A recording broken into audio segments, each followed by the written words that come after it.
Hey there! Welcome to another Planet Crafter live stream. Give me a second, let me quickly adjust the volume here. It was a little bit loud there. Alright, so the goal of this episode is to fine-tune our base. You can see that I installed all the windows everywhere, and yeah, that's a lot of work. The other part of it is that we really want to be able to craft pulsars non-stop. Adjusted for the inventory that we have. Let me quickly explain that. And the other thing is that we want to expand on rockets, machinery, and drones.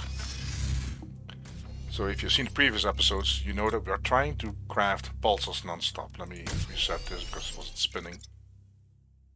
Let's see where we're at right now. So yesterday we were able to keep crafting for quite a while, but the thing is that you also have to take into account the inventory that you have. The inventory cannot go down. It should basically, because right now it will craft forever because I have stuff in my inventory.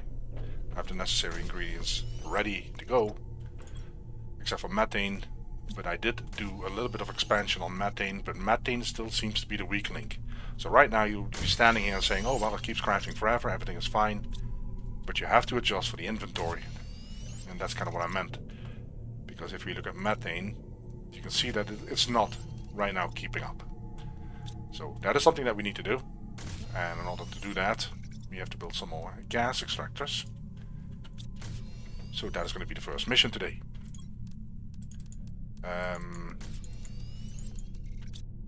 We'll probably throw down 8 of them again. I already have 8 of them assigned. I should be able to carry 4 on my bags right now. Super alloys. 2, 4, 6, 8. Yep, okay. Then I need some circuit boards. Not sure if we have those in stock.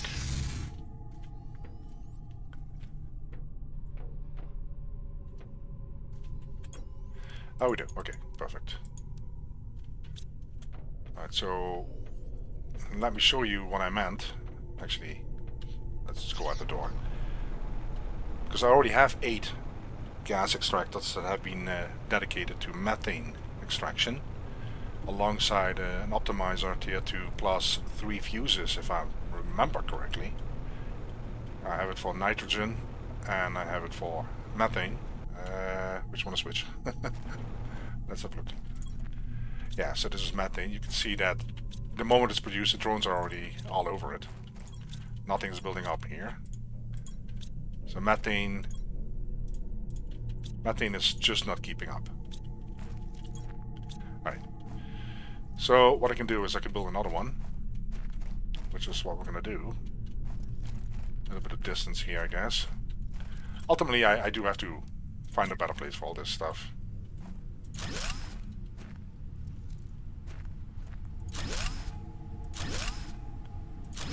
Alright, let's add it to methane. I think I actually have this priority 1.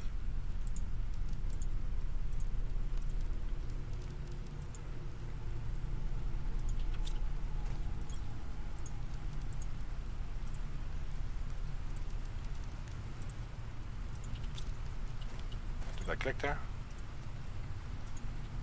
Okay. So I'm going to build 8 of these again, and put an optimizer in the middle again. But yeah,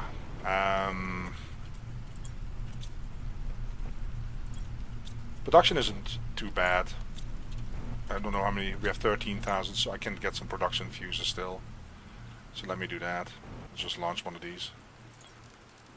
Production fuses. Alright, so we'll have those in 10 minutes.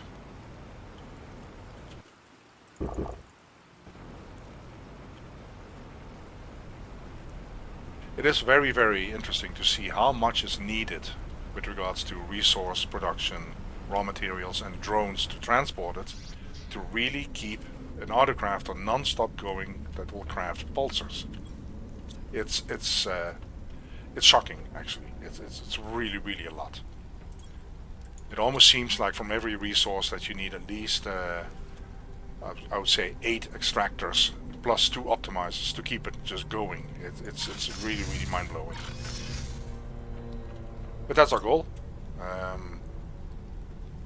As long as the methane keeps up, this should be going. But methane is gone.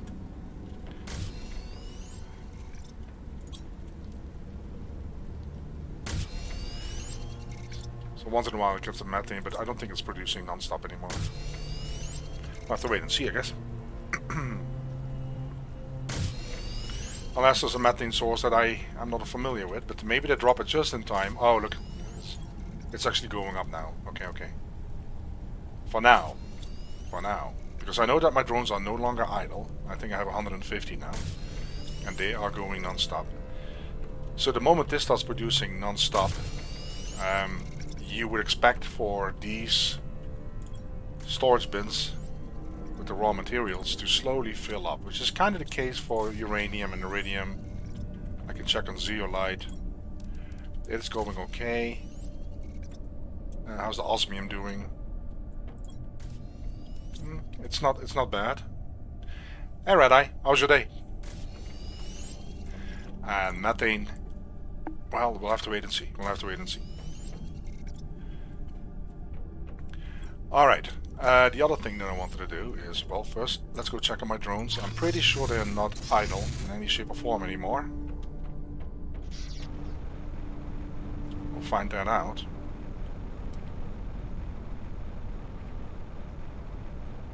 Oh, you watched season 2 of Fargo? Yeah, it's a good series. It's really a good series. I watched it a long time ago. It's a good series. Let's see. 140 drones, okay. Well, some are apparently idle. Now, let's keep this in account, because I discovered something yesterday that was... it looks like it's a glitch. A glitch upon a glitch, I should say, but... let me make my way over there. Well, North Dakota is kind of... it's in the area, yeah, right, yeah.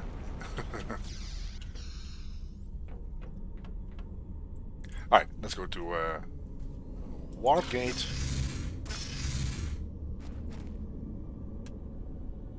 So yesterday we discovered that you can put ore extractors on top of the uranium mine. That was actually suggested by one of my loyal subscribers, Red-Eye. And we were able to do that, but there is a problem. And I was able to see that last night when I was doing my little off-camera work. Here you go. They're not being picked up. You've seen just now that I have a bunch of drones that are idle. None of these are picked up. So they're not producing anything. So what I can do is, I can turn the production down.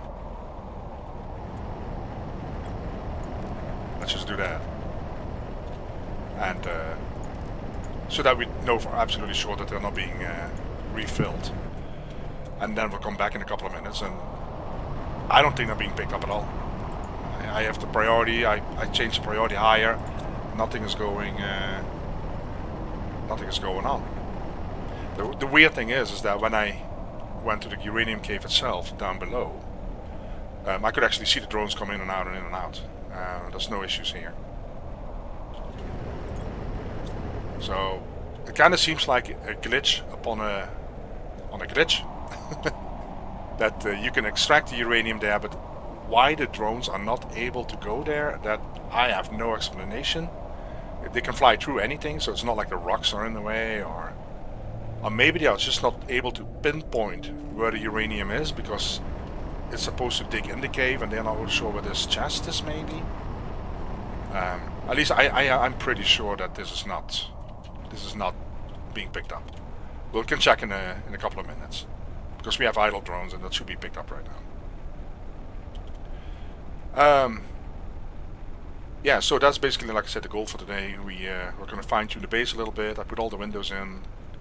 I have to put some more teleporters down. I'm not sure if I'm going to put a teleporter on every floor, because there's really no point.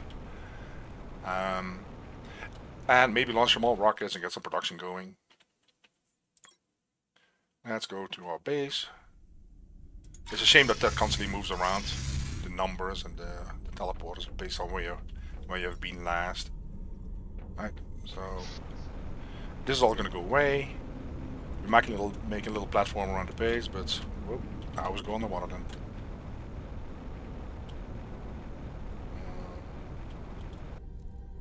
Right. So that's what it looks like right now. I really wish we could color the windows custom colors, but it is what it is. So yeah, we're gonna keep expanding on this. I do want to lower the amount of animation around my base, besides the drones, of course. I'm not gonna put a lot of stuff down in this area. I want to make it look pretty though, but maybe, yeah, it's like you said, Red Eye. We can use those extractors to make rods, but I don't need them. That's the whole problem, and I don't want to sell them. So I will probably try to put all those extractors in the cave. So just put them in the cave and see what happens there. The interesting part is that uranium is keeping up without those extras that we put down. Strange, right? Because we had 2 optimizers there with a total of 4 fuses, so not 6. I took one of the optimizers out and put it on top of the cave with those other ones that are there. And I just wonder if that optimizer is actually affecting the ones below as well. Or, I don't know what's going on, but if I go to my Pulsar experiment, uranium is keeping up as far as I know. And it didn't do before. It's going down. I'll take that back again. It's slowly going down. The rest is kind of even, but the weak link is, like I mentioned, is methane. But that is now filling up, so I don't even know. So right now you would think that it's producing. We can stand here probably for an hour and keep producing, but it's all about the inventory. We have stuff in inventory, so the moment that inventory is settled, and we, for example, see everything at this level, then we kind of know, okay, pulsars are doing fine. But right now I don't want to make that conclusion yet. So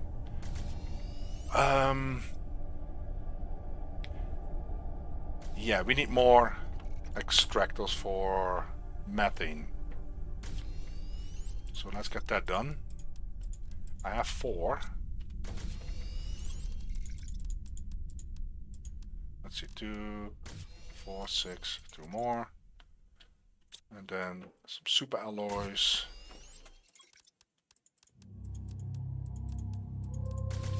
And some circuit boards.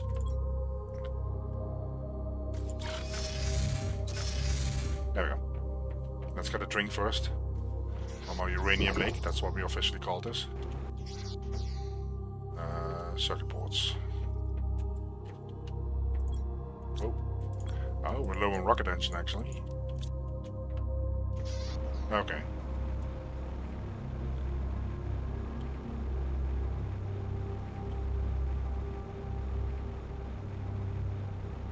I don't think the area looks too bad. It looks okay, I think. All right.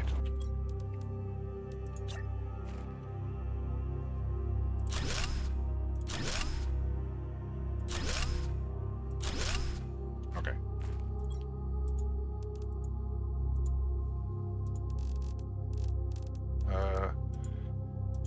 At some point, you get kind of cross-eyed.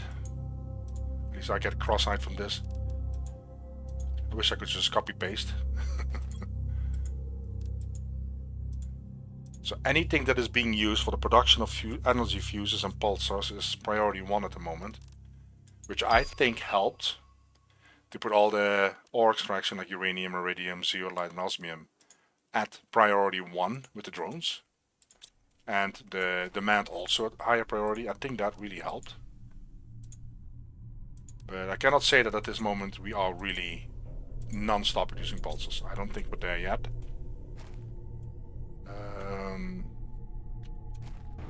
You can see that a lot of rockets are gone.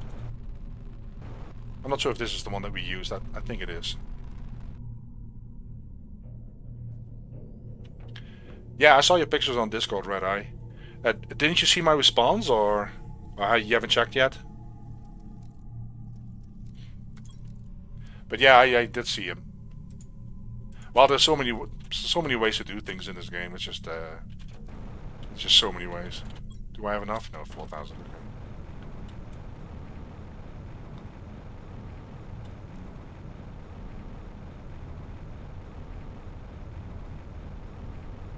So yeah, right now it's dark, and even when I increase my graphics to the max, which I don't think I have, but yeah, it's still dark until you get really close. I wish I can put maybe some lights inside. I don't know if that is going to help. Would be very nice. Alright, so we have enough of those extractors, so now we need another optimizer. So let's get that.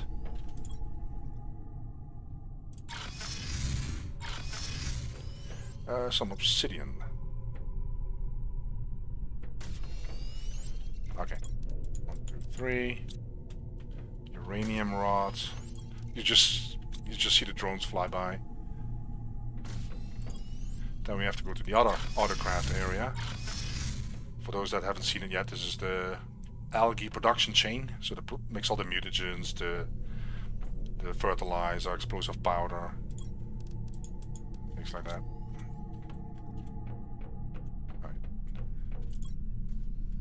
And then also on top we have our control room. I still have to make this prettier though, but the view is amazing.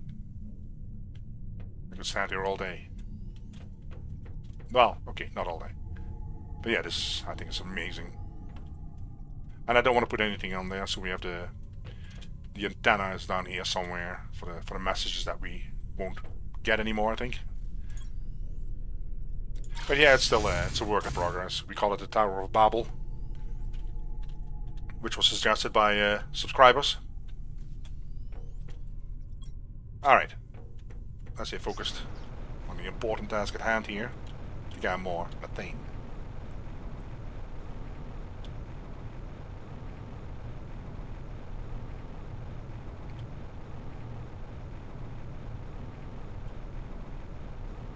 Alright, you can just see the drones here go to the...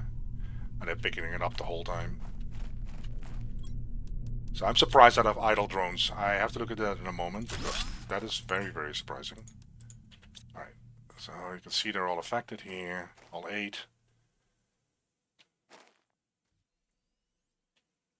And production is down from... what is normally the production on this? Looks like it's more than 75. Let me check on that. Is it 100? 80. Okay, 80. Okay. Alright. We only need one more, so I might actually well order that here. Production. Lunch. Okay.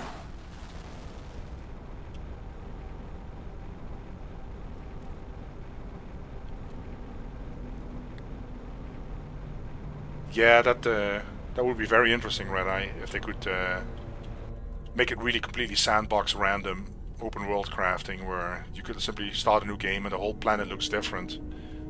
That could be interesting. They could also do it like, I believe it's oxygen not included, where you can choose the type of planet where you wanna start at. So you have the hot planets, the cold planets, and then things like that. So that might be an option. I think the complete randomization of the whole planet, I think that might be a little bit too much to hope for. Would be really, really cool though.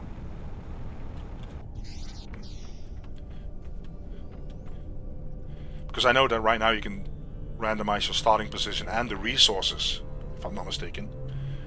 So that the resources are spread differently, but... where's the kitchen? There we go.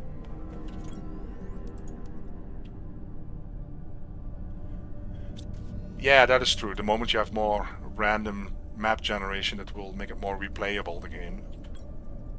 But frankly, yeah, I don't think we have a problem with that, Red Eye. We've been playing for hundreds of hours, and you know that this is my 2nd or 3rd playthrough, or maybe 4th. But yeah, I'm happy as a clan. Alright, so we're gonna expand on this. It's very unfortunate it doesn't line up. It's very, very, very unfortunate. But yeah, Let me think here, because the rest is all, yeah, it's all filling up nicely. So I do need more engines though, because we want to launch a bunch of rockets. So let's go there. Let's see what we need. Let's see. Engines. What is needed? Okay, that is here. That is also going to steal my uranium, so I'm not going to have that hauled off. We'll just make a bunch. And how are things going? Anyways, osmium is still kind of at the same level. Uranium is going down. Iridium is at the same level. And zeolite is at the same level. So you think that methane is filling up. So you would think that uranium, the moment we get that completely under control, that the pulsar will be crafting endlessly as long as there's stores and drones. So now we're going to check on that experiment here.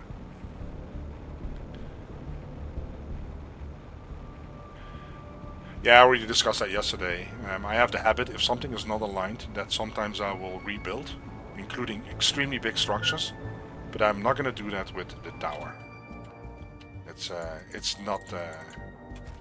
It's not giving me enough rash knowing that it's not aligned, because sometimes it's kind of strange, because in the games I'm really, come on, okay, in the games I'm really extremely OCD, and if something is not aligned, then it drives me up the wall. Let's see. So yeah, this is unfortunately not working. Bummer. Alright, let's fix this. Let's try to be smart about this and fix this.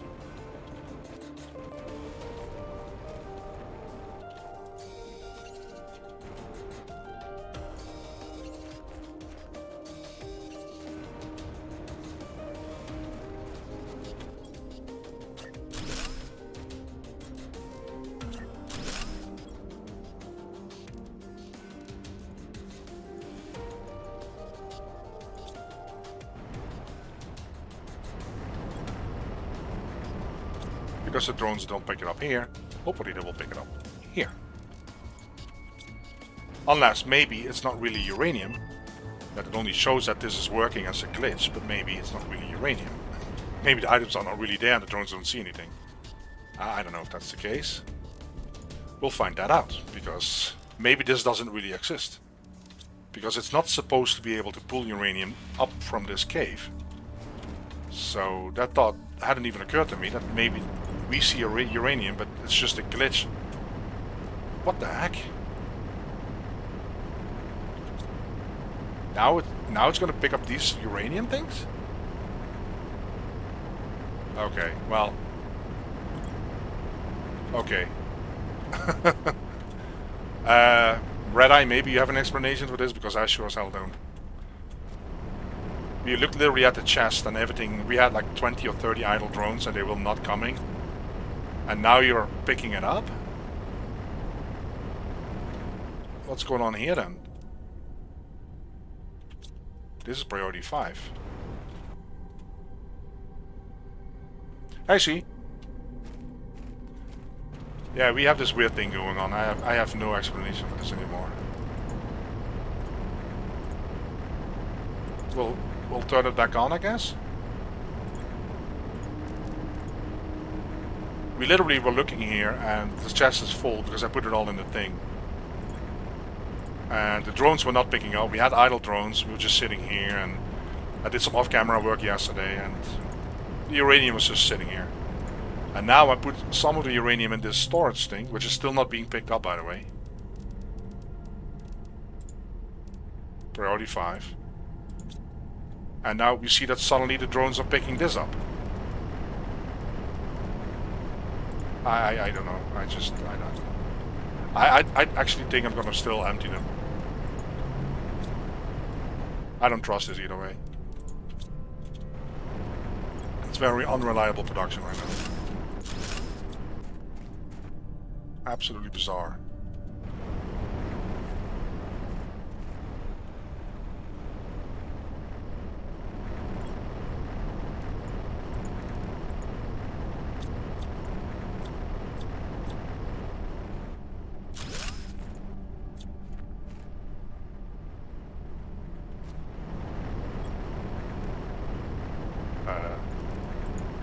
just wait, I guess.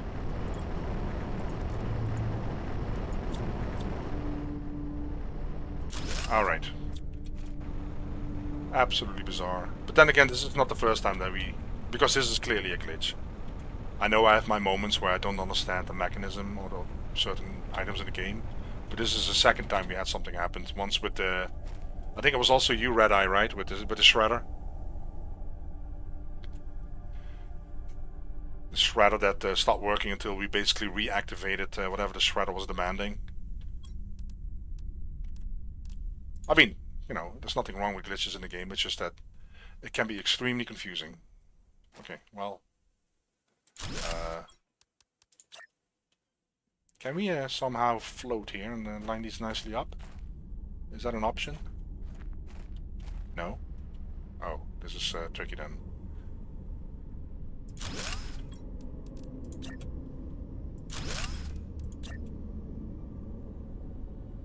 Oh, you actually wanted... Really? You wanted to attach that? Hold on, hold on. I want to see this. It said it wanted to snap here somewhere.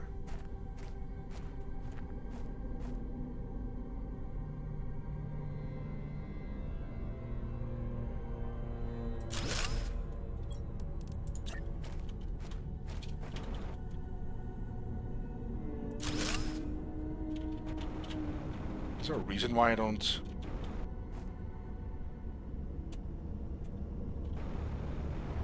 Alright.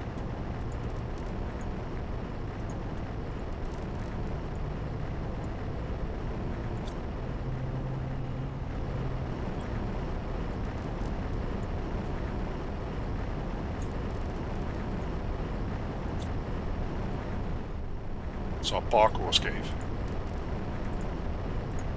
I just hope that this works more consistently and reliable.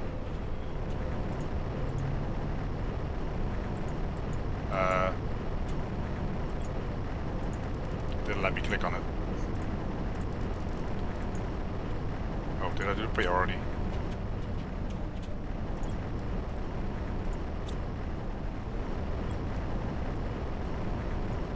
Alright. So we've got 4.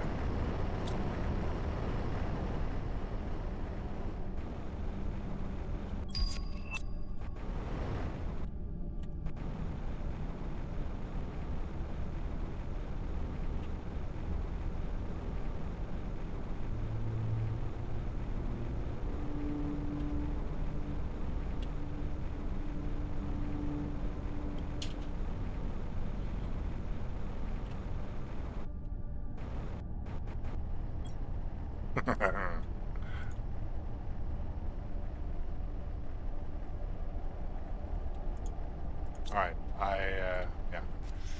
I'm sure at some point it will probably be picked up, but I don't know the logic now. Okay, so that means that we have 5 down there. I mean, it should really be enough. Hi, Sadak. Welcome to another live stream full of mysteries and magic and glitches and confusion.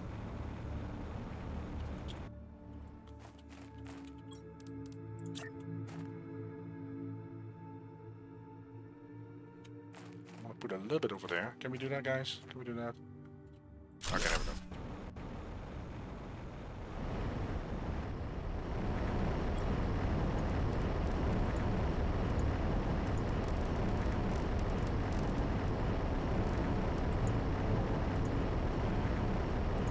Okay.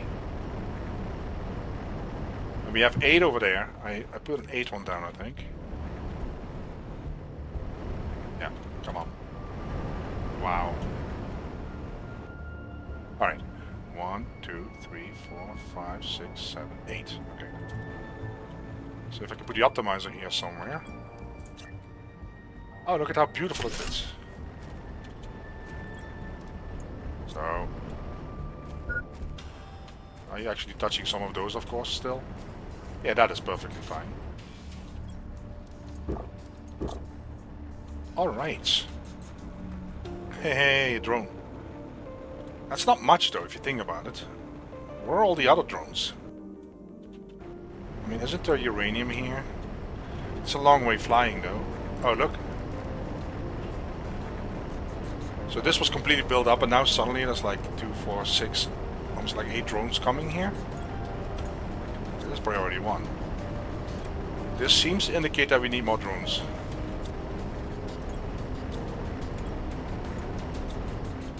Alright.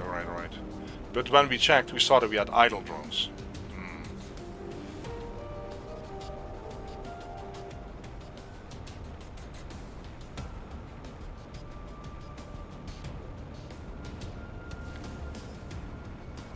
Oh.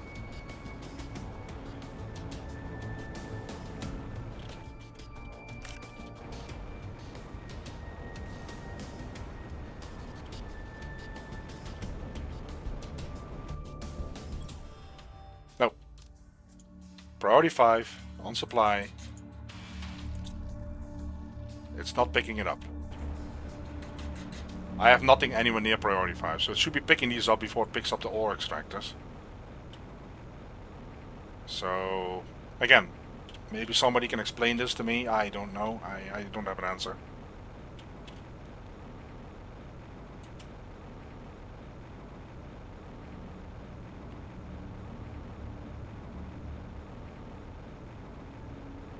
Well, that's just it. It's not my planet.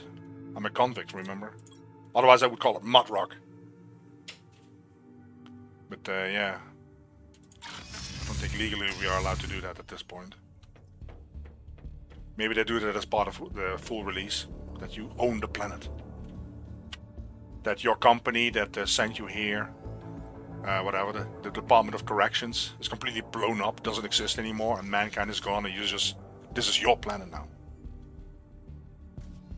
Maybe not the most fun way to get there, but yeah, okay.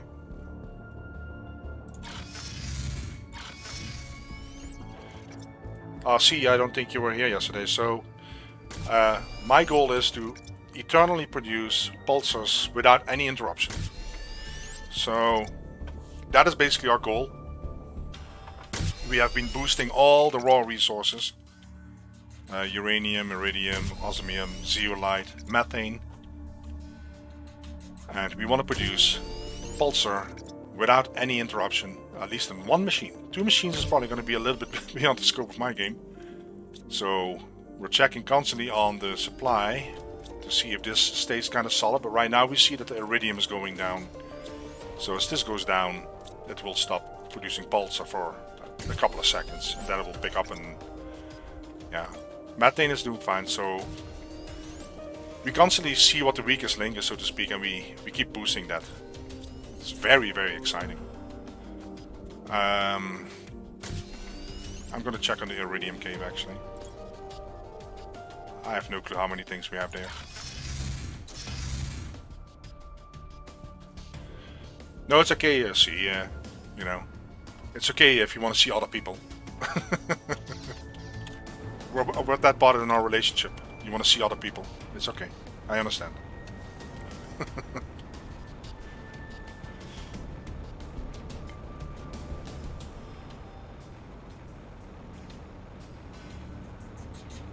no respawn there. Oh yeah, and we did boost the frogs.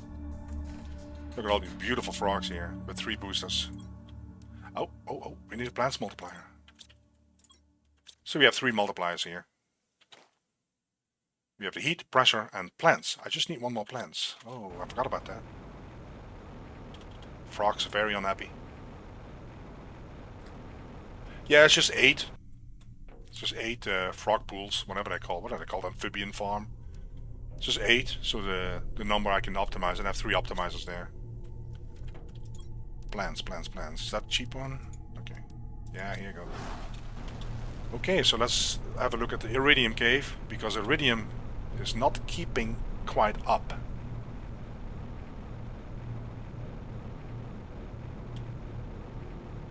And currently the numbers that I'm looking at to see if we can eternally craft pulsar, and I think most viewers think I'm absolutely completely bonkers. The numbers that I'm looking at actually seems to indicate that it's, well, you have to keep in mind that the optimizer has diminishing returns, so like we kind of discussed yesterday, so it doesn't really make much sense to put another optimizer here, another optimizer here, another optimizer here, because every single fuse that you add has a less of an impact. Well, that's the definition of diminishing returns. So the best way to do it is build another platform of 8 ore extractors, put another optimizer in there, and then do it that way. So what it seems to be going to in order to craft pulses eternally is that it needs 16 drills and 2 optimizers. That's kind of what I kind of have in the other areas. That's what it really seems to be like. That at that point it will be crafting pulses forever. So I have only one optimizer here with, I don't know how many drills. I can actually move these around a little bit. I have too many drills for that optimizer. Okay, so we have 3 there, 4, 5, 6, 7, 8. So I can probably put 2 away and put them somewhere else. If that makes any sense at all. I know it's probably confusing the crap out of everybody, but yeah, I don't know how to better explain this. So I'm gonna move this. So that's what I'm thinking. That's the impression I'm getting, that in order to get it all going, you need 8 plus an optimizer full with fuses and another 8 with an optimizer full of fuses. I don't know how better to explain this. So my expectation is 16 ore extractors here for iridium with 2 optimizers and fuses should be enough. I guess we're gonna find out. I'm sure this is 8, right? Yeah, this is so... Yeah, that's 8. Okay. Jesus.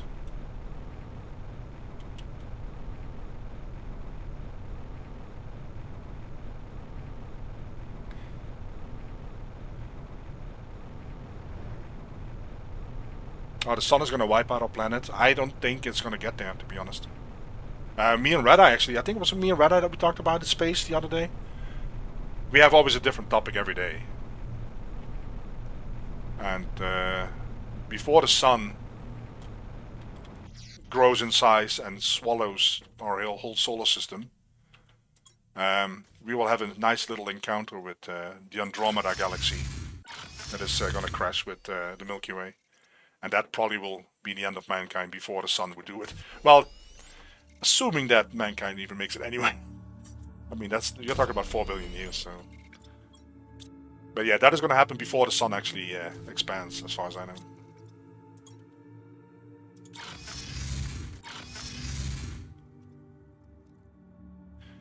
Yeah, that would be really cool, right? If you could actually do some leveling of the terrain. But we're in a cave, I mean. I think we're just too demanding at this point. You have to be realistic.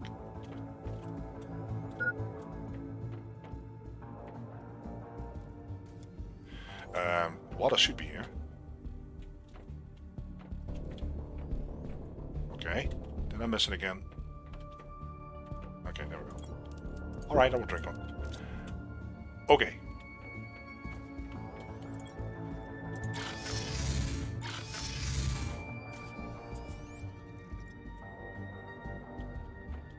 Okay, let's see here.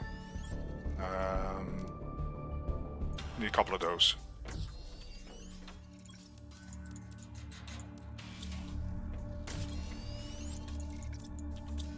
And then this.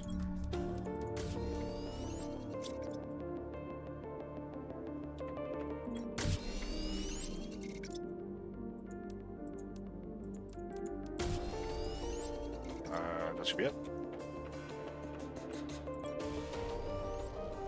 Yeah, it's interesting. We have discussions about space.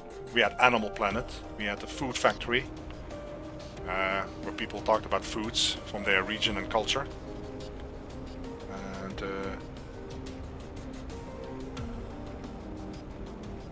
it's always interesting. It's more like an educational channel than a gaming channel, to be honest. Especially if the game that you're playing is also very educational.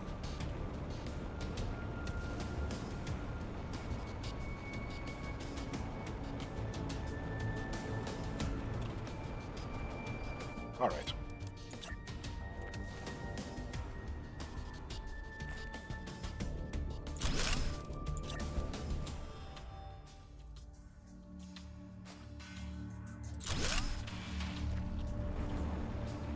It's not gonna fit, is it? It's not gonna fit. Oh. Does it really fit? Like, really? Oh, look how close this is. That is awesome. I'm gonna regret saying that, right? I don't think it was a lava. Ah, come on. What is here? Oh, okay. Ooh,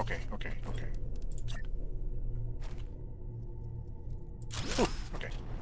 2 more. And an optimizer.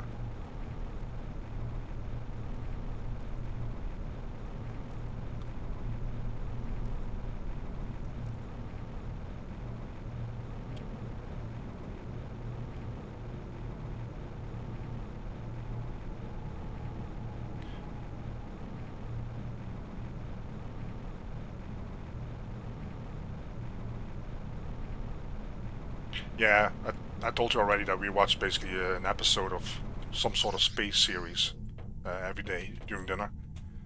It helps that my little girl she loves space. But yeah, we are watching How the Universe Works, which is a series. I don't think it's running anymore. I'm not sure. But it's a series on Amazon that you can watch. It was originally from it's Discovery. Something like that. But yeah, there's just almost every episode is just mind-blowing. You're just like, wow, okay. The distances and the black holes and pulsars and quasars and magnetars and neutron stars and the reach that those beams have from quasars or something like that. And you're thinking, I mean, it's far away, it's anything that is like within 30 light years is already a threat or something. And you're like, whoa, it's just mind-blowing, absolutely mind-blowing, this stuff. 2. We need 2 more, I think.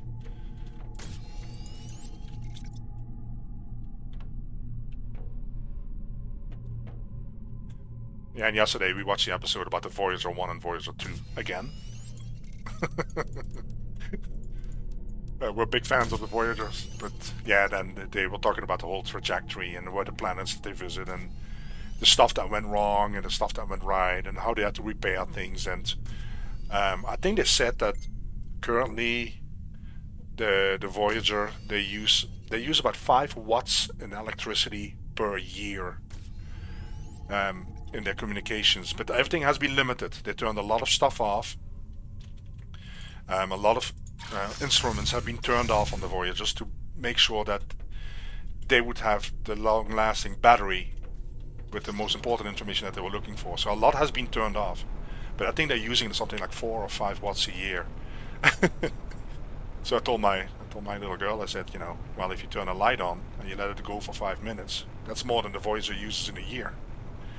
And yeah, it's just mind-blowing. It takes I think almost like a day for the signals to get here now, and they almost travel at the speed of light. It's radio signals, or I don't know what they're sending, but it's almost at the speed of light. And it takes like a day to get here. It's just absolutely mind-blowing.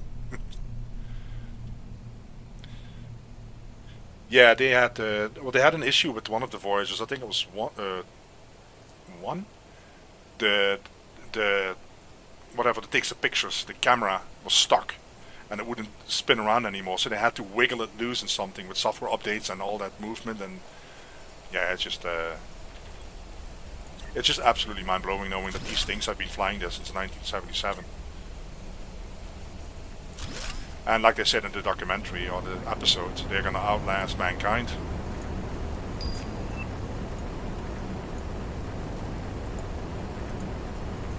Okay, priority 1.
getting so cross-eyed from doing this.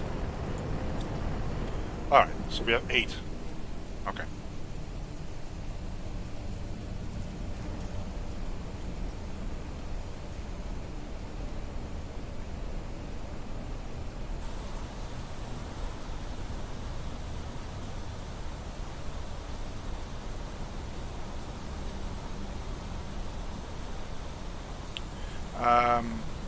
So I do need more production fuses.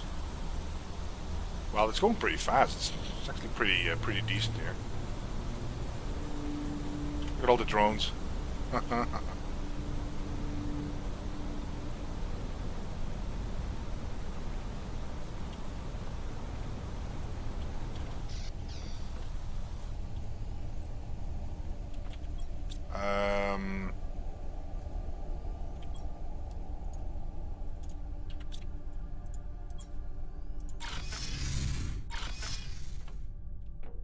All right.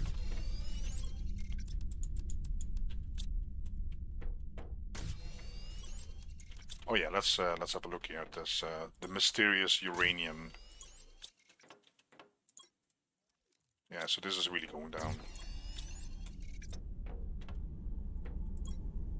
Okay.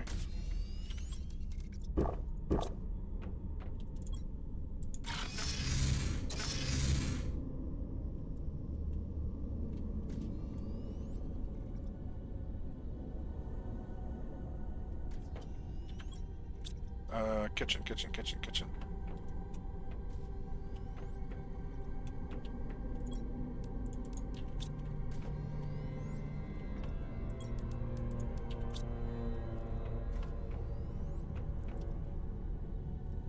I see that the conversation has somehow made its way back to the quote-unquote conspiracy theories.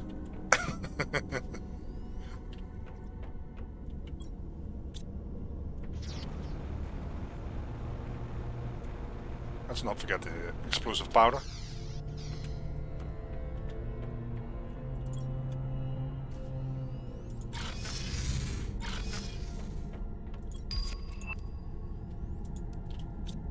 Alright, so that must be the rocket that has the fuse.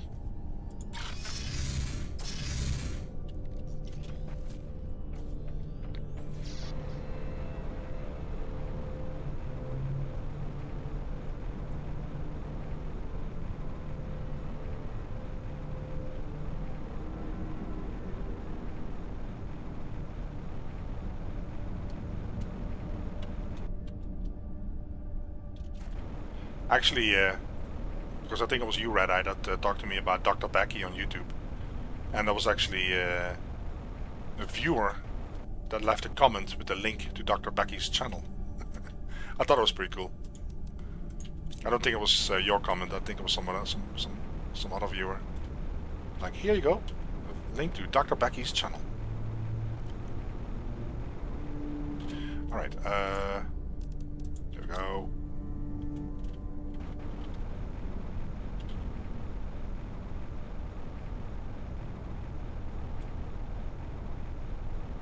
Yeah, I did subscribe on my other account. You still have to watch it, but I'm pretty sure it's going to be great.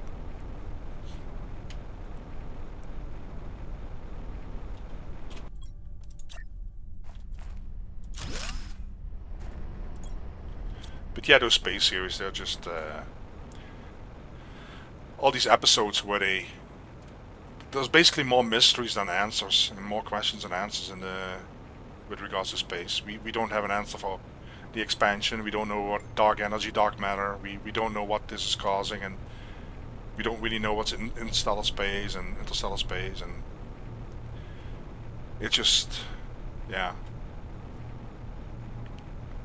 I just hope, like I said before in one of the other episodes, that we will witness Betelgeuse go supernova. But yeah, the chances of that happening in our lifetime is very, very little. It is supposed to go supernova. It's in the final stages, but they don't know. I think they said it has to happen between now and the next 150,000 years. So that's the best they can do. A simulation, like the Truman Show, that kind of stuff, or that we are all have a virtual reality set on or something. Alright. Oh, this is interesting now.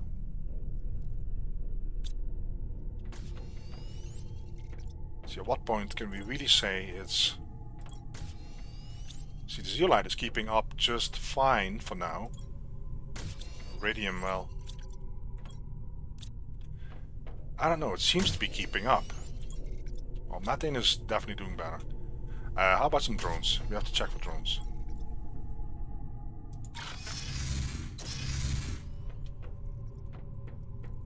Okay.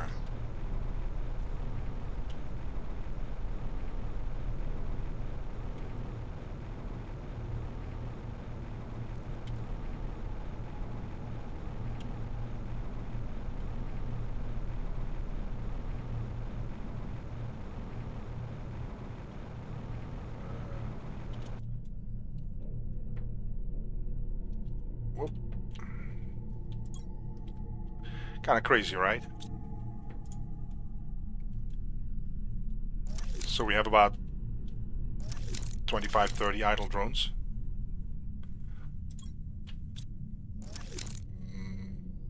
Not really, I think.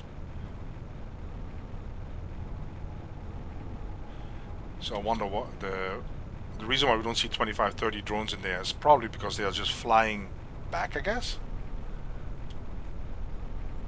But I'm really surprised that we have that many idle drones. So let's go to our friendly uranium stuff and see if that locker has been picked up, because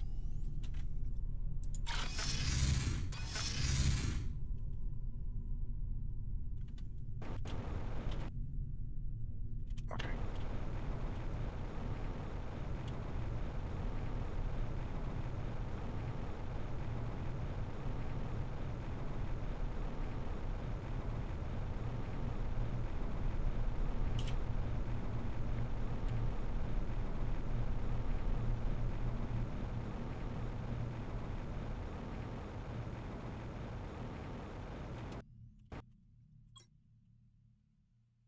I think we're in a dead zone here or something. This is a very mysterious zone here.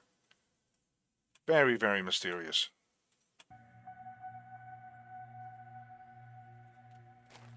It's like one of those Twilight Zone episodes, this. I mean, I literally have set it up for supply, priority 5. There's nothing on this whole planet that has priority 5 besides this. But they will not pick it up. The moment I stopped putting stuff into the storage box, they suddenly started picking up uranium from these drills that we had. And now they refuse to pick this up. Wow. Okay, yeah, I don't have an answer for this.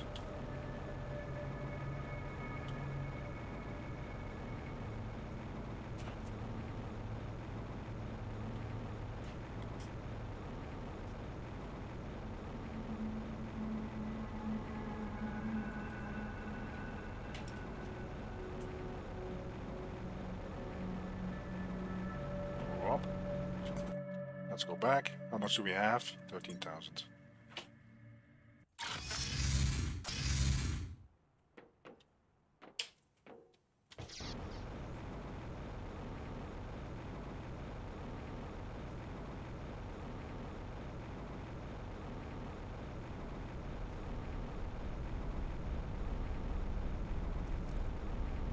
I'm trying to keep track of which ones don't have the fuses. So this one needs another fuse.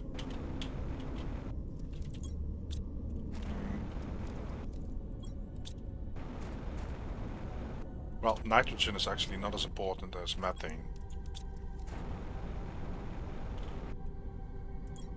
So that should keep up.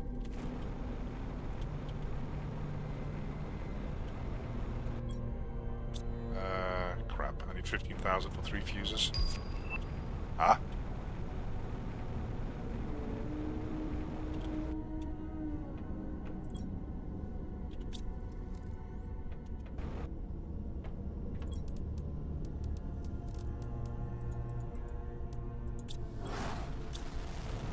Okay.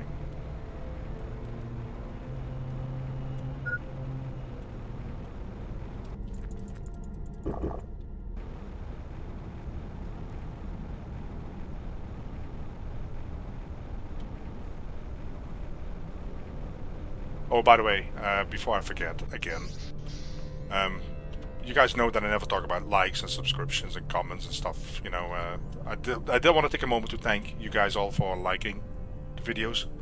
I'm pretty sure it's the same 5-6 people that do it, but I do appreciate it because it kind of pushes my video out, and maybe some other unfortunates will be able to find my channel that way and walk into our discussions. So I do appreciate that. But yeah, I normally don't ask for people, oh, click the subscribe button. I mean, if people like it, they will subscribe. That's my view. And I prefer to have people that are active, not people that subscribe because, oh, well, let me subscribe and see what this turns out to be. Inactive subscribers are horrific for a channel, I think. For any social media platform. But yeah, it helps that I got a couple of likes. It's also really good for my ego, you know. So I tell my wife the whole time, like, see, there's 5 people that actually like me out there. See that? And she says, whatever. That's usually the discussion right before dinner. Yeah, I really appreciate it. I did, by the way, on Creators Insiders, and I'm not using this as an excuse to test this. There's a channel. It's done by YouTube. It's called Creator Insider or something. It talks about the updates that YouTube is making, and for creators and for viewers, and the newest of the newest things that they are implementing. And they said, as far as I know, I'm not sure if this is for all the accounts, but the moment the creator in a live stream or in a video mentions the word subscribe, it will actually start sparkling on your button underneath your video that you're watching. So I'm not sure if that's for everybody. So like I said, I'm not using this as an excuse, but I've said it before, so you guys would have noticed it. But yeah, I have to test that. I can do it with my wife, she also does live streams, so I can check her live stream. Because I don't like talking about that stuff.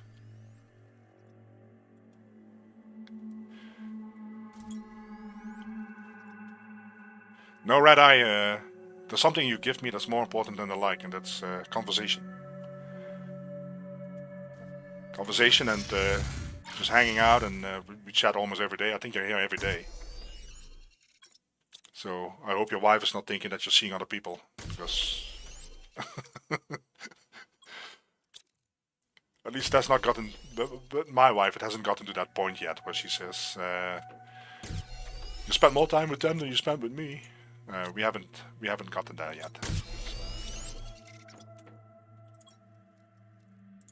Well, she runs her own channel, as you probably know, so with more subscribers than me, and yeah, it's not bad for me. We have a really good relationship, but yeah, she also makes more money than me, so she's kind of my sugar mama. So I'm happy. She has a channel, I have a channel, we have a co-op channel, but it's not really very serious. It's just, I don't know. So I did want to move this actually, because this is kind of like, I want to move that over there. Oh yeah, now I remember, we were going to launch some rockets. I want to see which ones actually have the least of. Oh, I'm not sure if C has actually seen our tower here on the top. Have you seen this, C? Have you seen this amazing view here? I mean, this is prime real estate here. Look at this. It's amazing.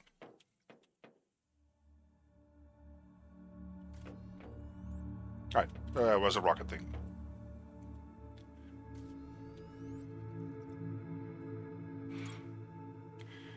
See, we don't have much.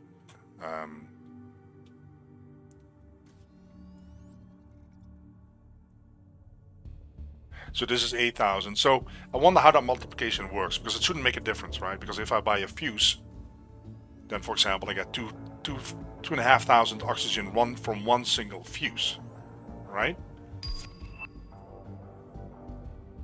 So 3 fuses is basically almost the same as 8 seed spreader rockets, unless I'm not understanding this math correctly.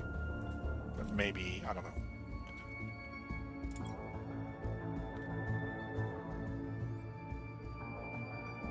So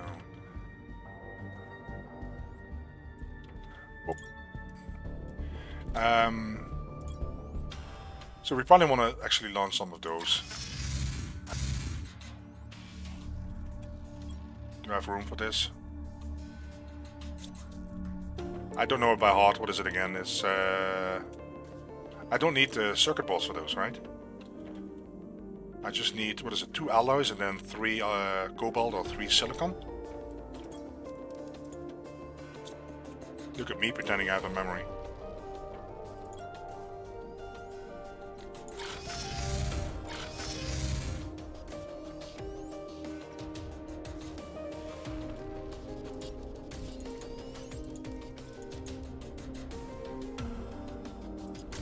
It's not gonna fit.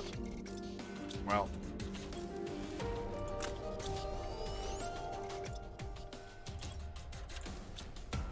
I think that's the right one.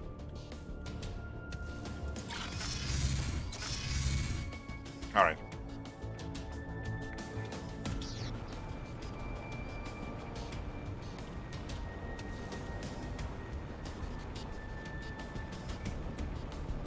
Yeah, they need to change that too, that you can attach this launch platform somewhere up there, you know, like I did with my base on my series, but no. It's I looked into it and I don't think it's possible. Sometimes I had the snapping sign, but it would never light green up for me, and I tried everything. I made huge platforms to see if I could put it on top of there, if I could hook it on the side. No, it just, I could never attach this. It seems to have to touch the ground or something. Very, very frustrating. Because that was my plan for my base, that I would have all these rockets, literally part of my base that floats above the meteor crater in my series. And yeah, I was so disappointed.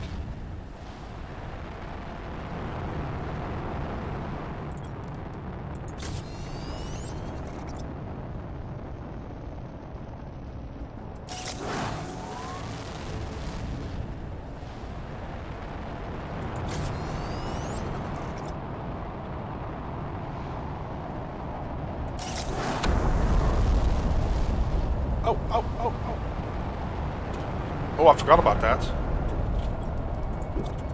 They actually summon meteors.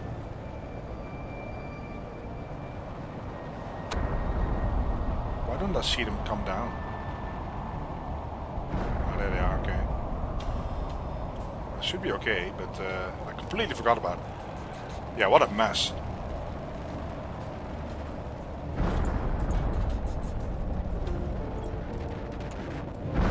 Oh, I did launch them all. Okay.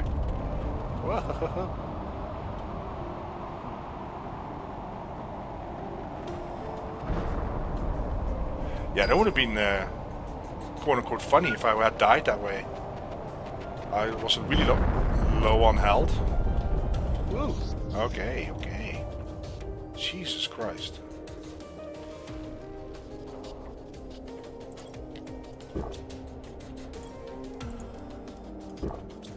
Right, my drop box is somewhere here, but the eggs don't work. Frog eggs.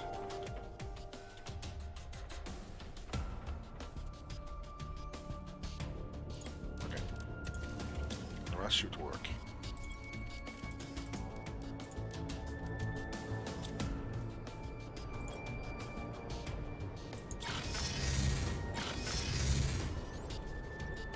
Yeah, sometimes it happens. I think actually was hit by a meteor. Sometimes it also happens when there's a lava that spawned on top of the rocket. I have a short on my channel that the first time it happened to me, I was like, oh my god, I thought I was gonna die or something. But no, it just lays there. It will go away. Probably is gone when we go back.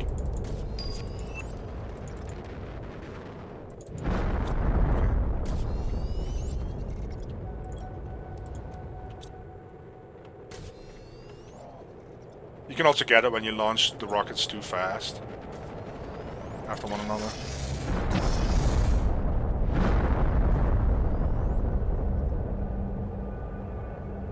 Yeah, but I don't think I did that though. I don't think I built it too fast. But yeah, you can misalign them that way. But I think that one got hit by a meteor. But Okay. Yeah, that's the problem now, right? This is gonna take hours now. We don't have time for that.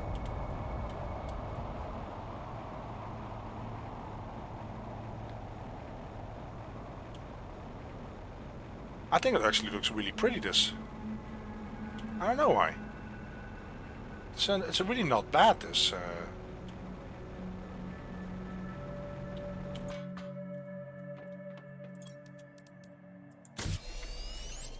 See if I can do it right now. I can launch this one. Now I built the other one. It's going to be a mess. Wait. This is not a normal attack, is it? Okay, it is.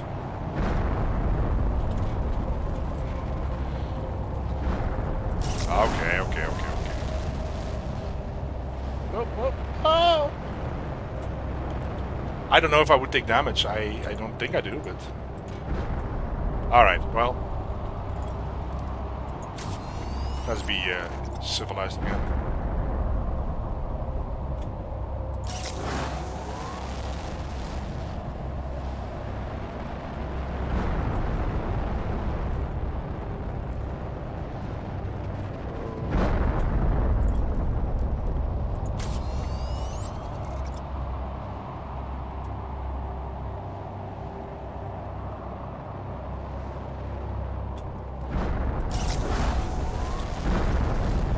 Jesus.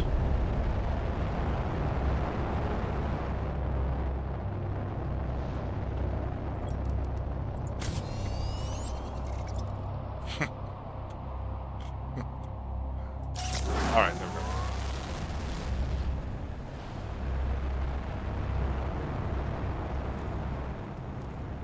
10 likes? Oh no. I hope you guys are joking. Please don't use any other accounts to like my videos.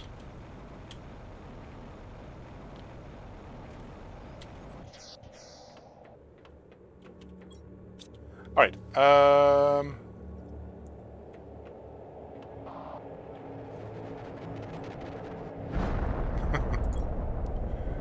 okay, was I still making those upstairs? We have to do a whole bunch of other rockets. Because if you use multiple accounts to add likes, it's not going to be helpful for my channel.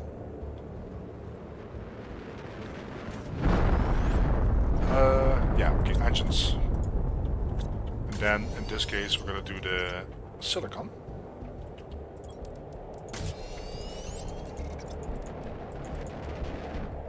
Three. Okay, should be okay.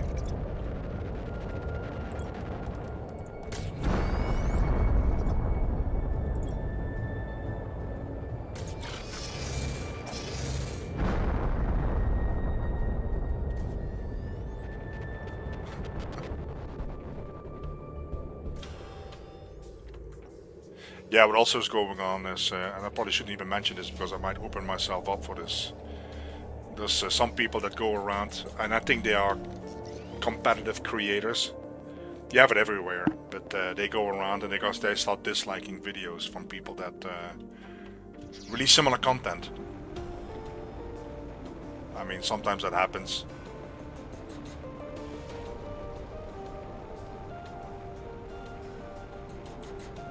It's one of those, was it 7 Sins? Envy.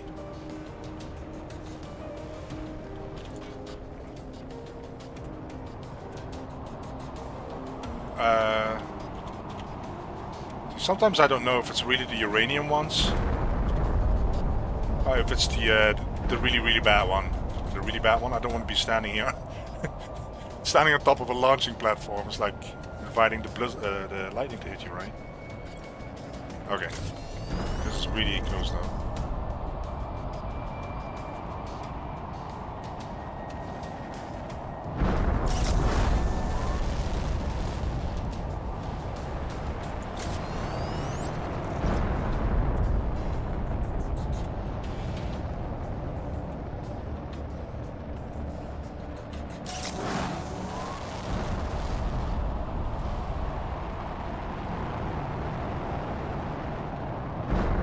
Pretty cool though, this. You feel alive doing it this way.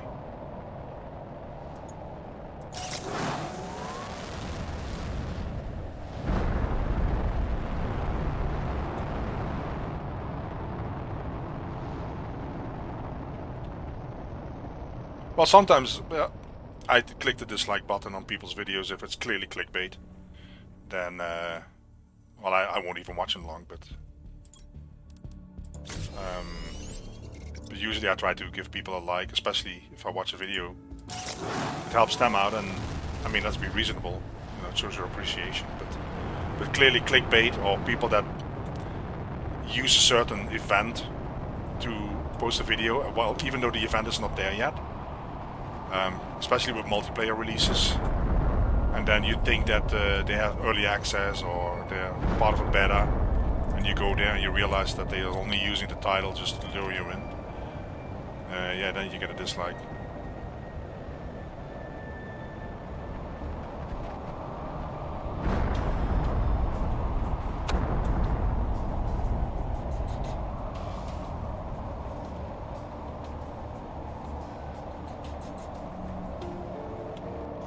Oh, no. Your colleagues?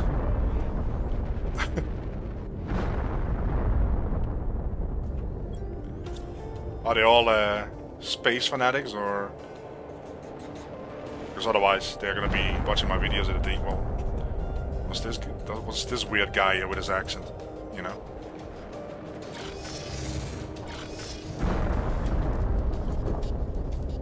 They will ask you tomorrow, what's going on with that guy's channel? They always have these weird topics about space and Animal Jam, and what is it, not Animal Jam, Animal Farm, Food Factory, religion, politics, once in a while.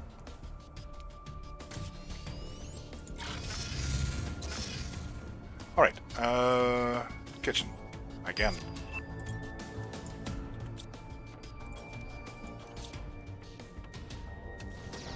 We should have some fuses, right?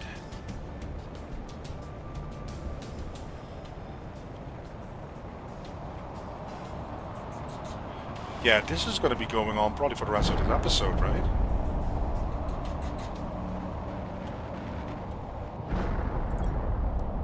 Okay. Oh, no.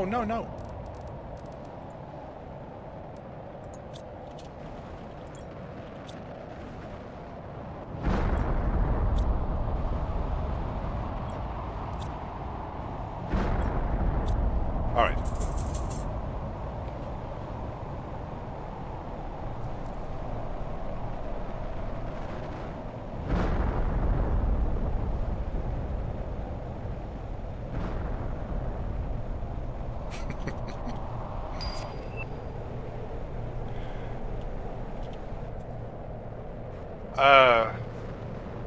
Max Verstappen?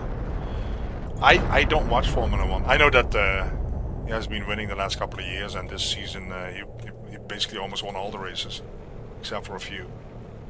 Yeah, I don't have a problem with him. I just don't actively follow Formula 1 anymore since I moved to the United States. But yeah, he had one hell of a season, I would say. Yeah, you probably know he's the son of Jos Verstappen. It's another Dutch Formula 1 driver that probably drove, I don't know, 20 years ago. And he was very talented and drove for, crap, what's the team again? I'm never gonna remember this one. But yeah, he basically crashed almost every single race. And it was always, he was unlucky and unfortunate, and the car was bad, and Max Verstappen is his son, and yeah, he's just showing how it's done, I guess. But I don't actively follow it. I did like, what was it, last season? Where there was a restart in the race and Max Verstappen, was it last season or the season before, where Max Verstappen won the Formula 1 season? And there was a lot of drama about it. Yeah, Jos Verstappen, yeah. Jos Verstappen also got famous because his cars got on fire in the pit stop. What was his team again? It wasn't Ferrari. He never drove for Ferrari. But yeah, it was very interesting.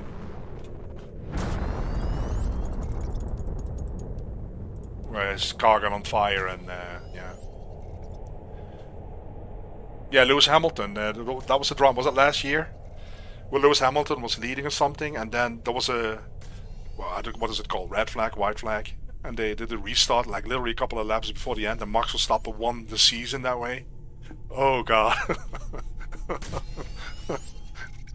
I mean, if you want to attract a lot of viewers and advertisers, that's the way to do it. But then this season, it's not good for Formula One at all. Max Verstappen winning like 80% of the races, 90%, whatever. It's not good for the sport. I think it's good for Max, but I don't think he's going to be doing that again. A repeat of this season. Yeah. Benetton, yeah. It was, I think, on the Benetton. Wasn't he at Benetton at the moment with Michael Schumacher for a little while? I don't remember too much. Jos Verstappen with the Benetton. I think he drove with Schumacher's team for like 2 races or something. I think it was Benetton before Schumacher went over to Ferrari. But I might be wrong. I'd be surprised. 3, 6, 9. I need one more. 3, 6, 9. 1, 2, 3, 4. Well, that's enough. That's fine.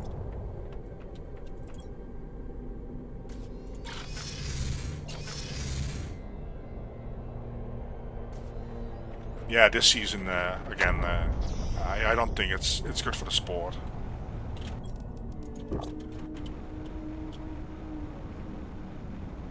But usually these seasons don't repeat themselves. Not like this. So there's going to be new rules, new regulations. Cars are going to be improved. And yeah, we'll just have to wait and see.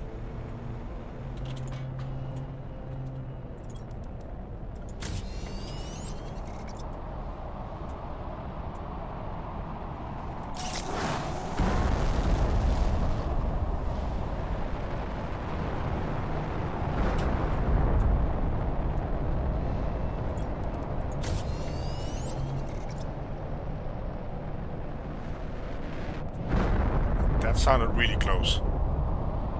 I tried to see him, but I don't always catch him. Oh, you see that's the debris from the meteor? It's kind of pushing that one off, I think. Whoa, whoa. Hey, hello. Yeah, sure.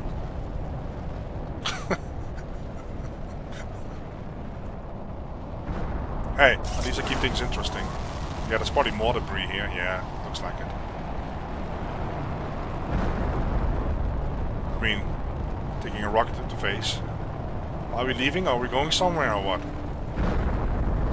Okay.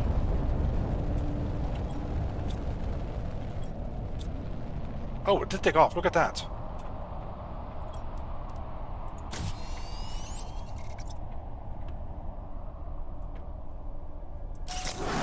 Okay.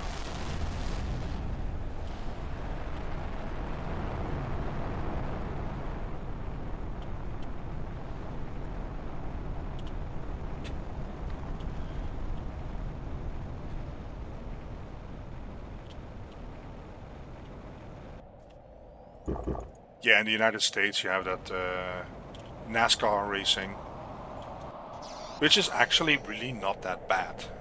It's driving around in circles, but it can be actually quite exciting to watch. Again, I'm not following that either. I think the last race that I watched is probably like 10 years ago, but it was actually fun to watch a race. It's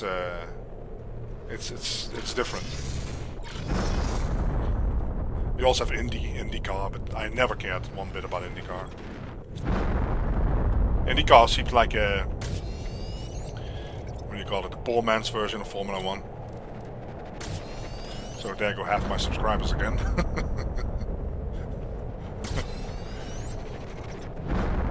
Let's actually have a look and see what how we're doing, because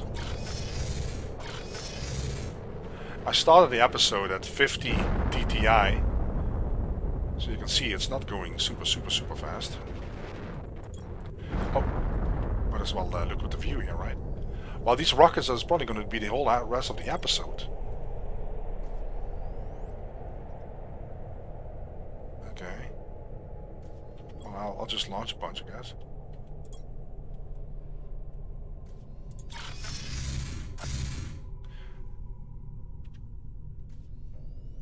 Yeah, NASCAR has really the cool, what do you call it, the Doppler effect. Because they drive in the oval, circle, ellipse, whatever you want to call that thing. And it can be quite exciting. I was a fan of always Jeff Gordon, number 24. But that is, again, 10, 15 years ago that I watched. But it wasn't really bad. I thought it was going to be really boring, but no, it was actually really, really pretty exciting stuff.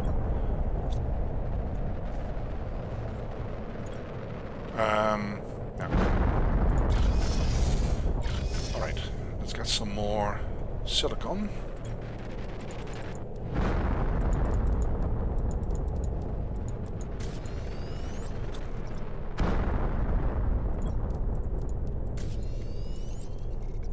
Okay. I haven't been keeping track of this actually. It's my pulsar experiment, so this is doing fine. Osmium is doing fine. Uranium is half full. This is doing fine. This is doing fine. Well, who knows? Oh, what the hell? How is this possible? We're actually stockpiling Pulsar now? So that means that this one, which is fine, because this is an experiment. Apparently it's producing faster than this uses it. That means that obsidian is gone empty. Yeah, okay. Well, that is fine. I don't care about that. Eventually we'll put some more down there.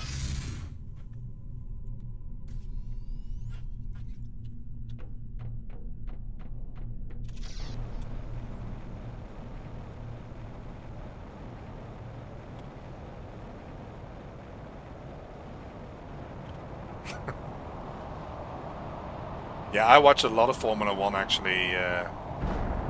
Before I moved over to the United States, I watched when Michael Schumacher was really the master of it all. Those years. I don't know when that is. But yeah, that's kind of what I watched.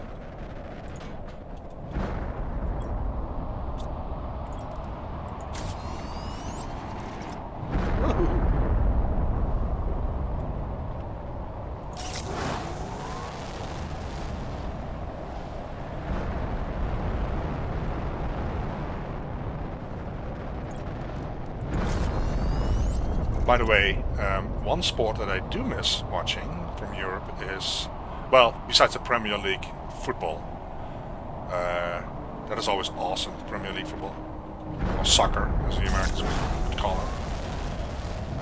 One of the sports that I really miss is snooker. Snooker and darts. I always love watching snooker. And it's not really readily available here. I would have to get a subscription or some specific sports channel. That would probably be expensive. Snooker, yeah, I love watching snooker. I never got into the whole pool side of things. What is it, 8-ball, 9-ball, whatever that is. But snooker's the bomb.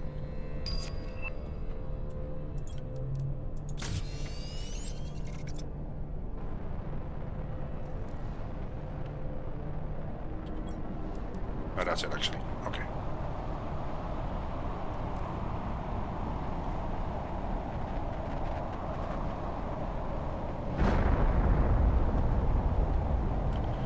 Oh, yeah, today we talk about sports.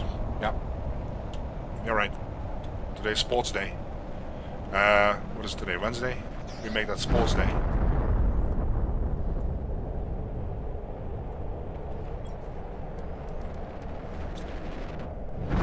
Oh, what I did forget. I want to see what I need for the insect stuff.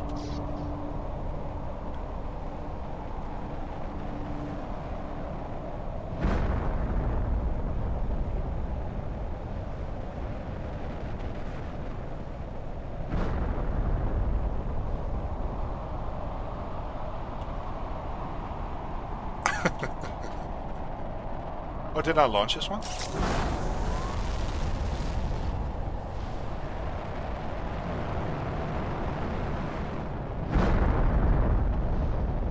Okay. Insect spreader. Hold on, let me do it this way. Okay. Plants, insects, seed spreader. Okay.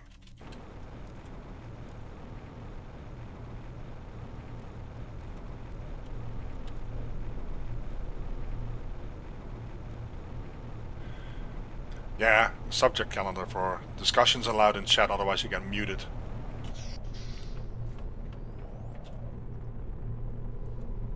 And then on at specific occasions, Red Eye is allowed to ask political questions.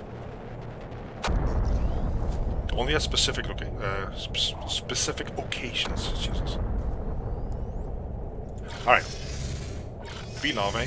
They're actually on the bottom, but we have mutagen here somewhere. Is it tier 2? And osmium.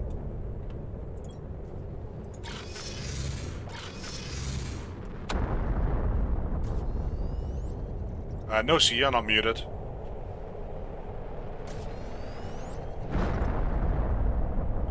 You're kind of quiet though, see? You have to speak up more.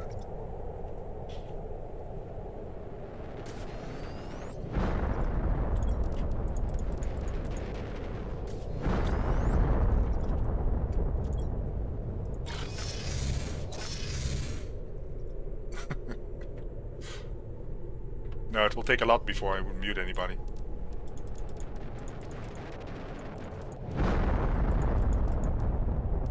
One, two, three, four. Really? Does it fit perfectly? This is creepy, creepy. Okay.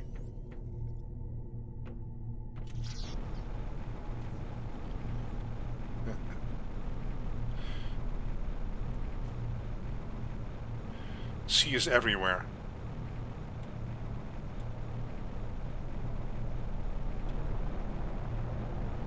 This really will go on the whole rest of the episode, won't it? And it is actually not that awesome.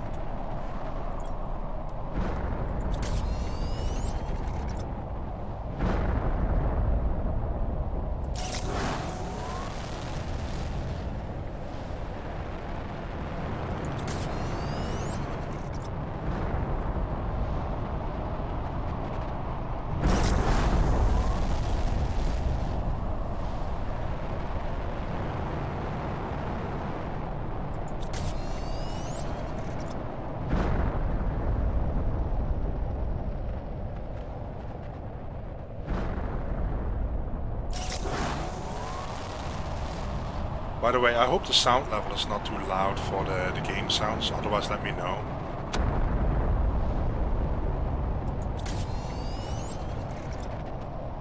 In case you wanted to do some chores or homework with some relaxing planet craft from the background.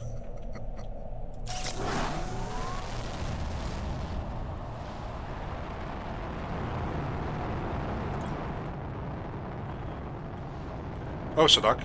It sounds like we have a lot in common. I was notorious at my jobs, my previous job, for that. Always looking to improve, always having positive feedback.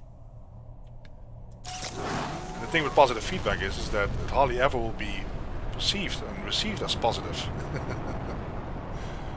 But yeah.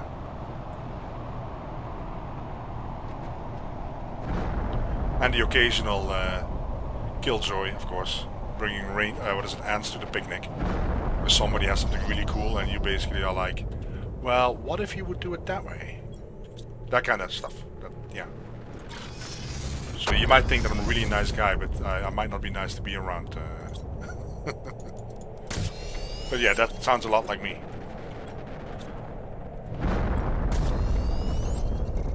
All right, we're going to do the next one. Super alloys. 1, 2, 3, 4, 5. Then, okay, fertilizer.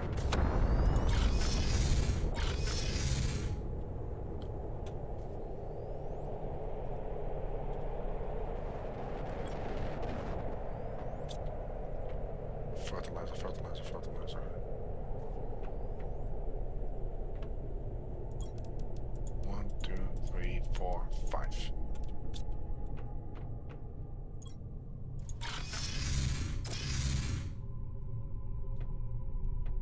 you use sound lock.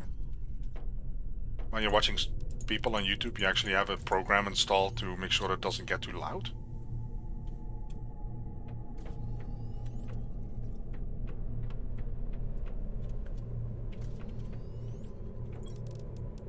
Which one is it? Is it the Llama? Okay.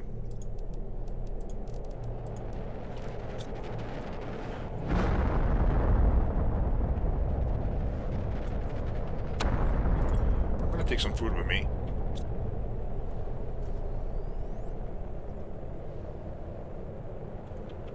No problem, Red Eye. Thanks for stopping by again. Tomorrow is recipe day, by the way, so if you could come to chat if you have time. Please make sure you post a nice recipe on our Discord. We really appreciate it. We're gonna talk about food all day tomorrow.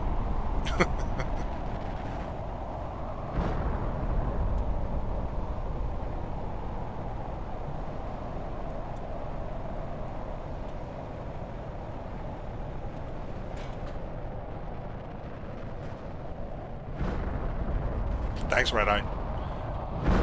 Well, you know I'm joking, but... Have a good evening. Or it's probably middle of the night there now.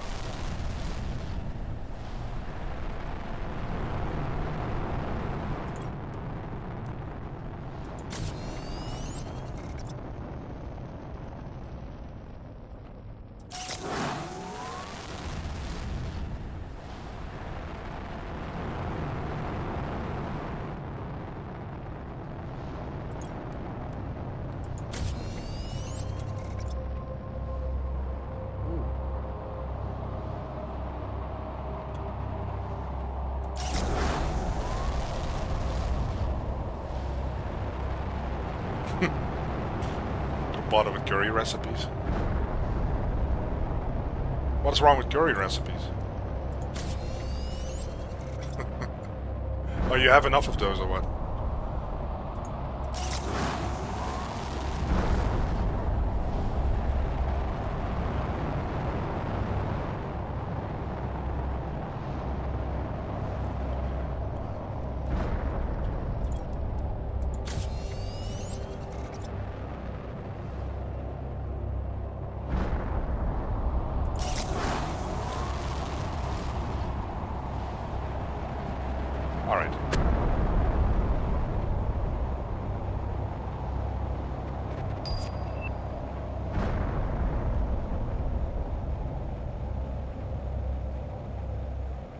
Oh, well, yeah, that's... Curry is just, it's just a, what do you call it? A name, quote-unquote family name for a lot of different dishes, I think, so... Because, yeah, Vietnamese curries and Korean curries and... especially Vietnamese curries are way different than Indian curries, for example.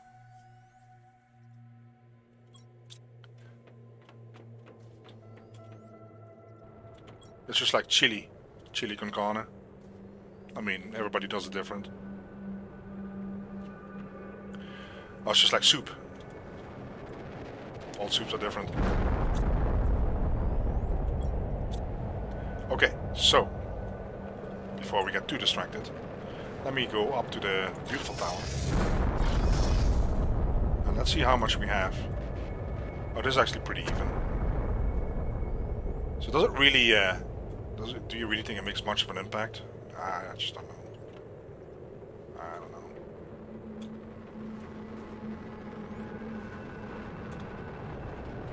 Ah, we're 5% in, guys.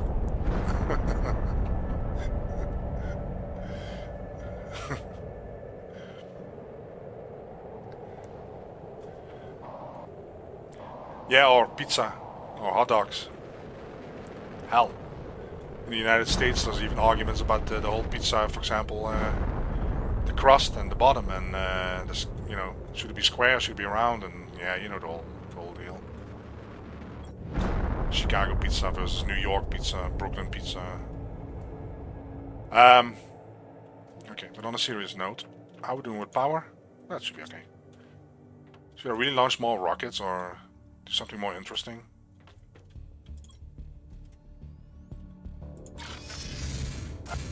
because I think we're going to see rockets for the rest of the day. Okay, let's start working on that outer ring so I can make some put some fish down.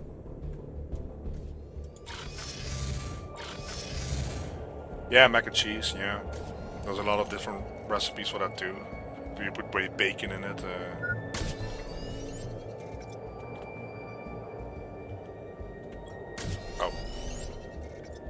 No, I'll drink. Okay, so let me clean out these blueprints recipes.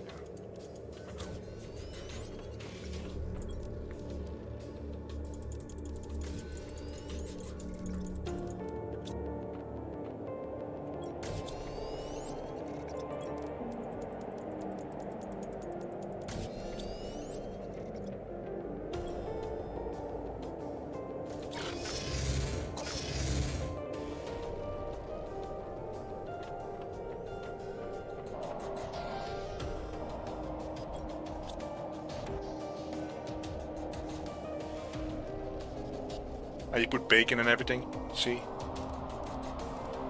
Bacon goes with everything. Ah, yeah, I remember this now.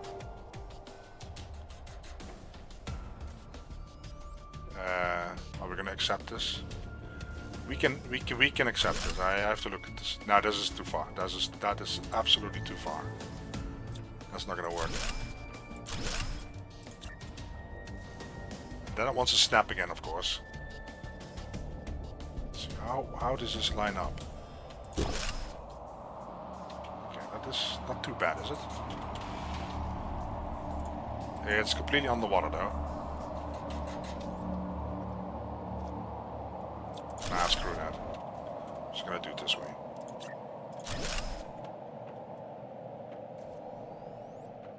Jesus Christ.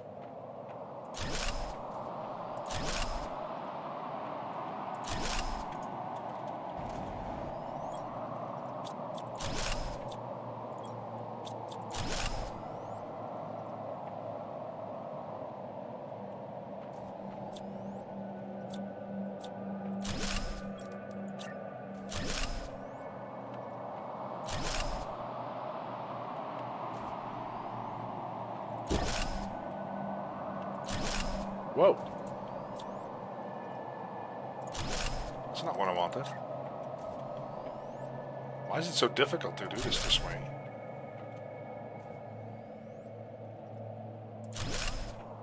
Okay. So it'll still allow me to drink, that's perfect. It is not perfectly aligned, but we'll have to deal with that, guys.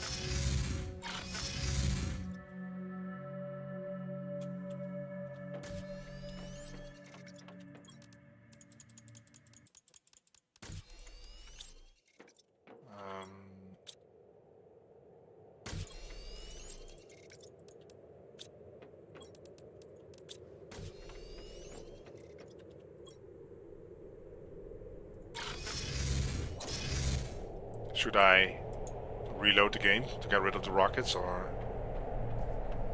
Because this is probably going to go on for a while, I think.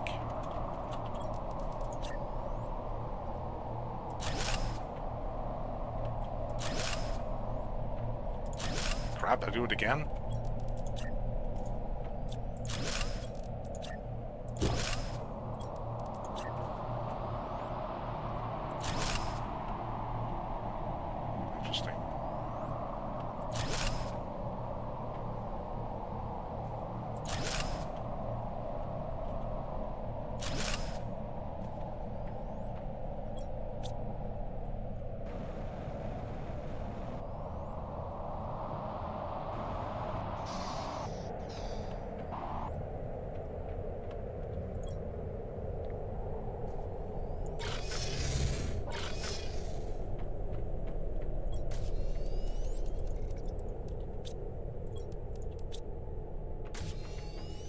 So here's a weird question. What do you guys eat for breakfast?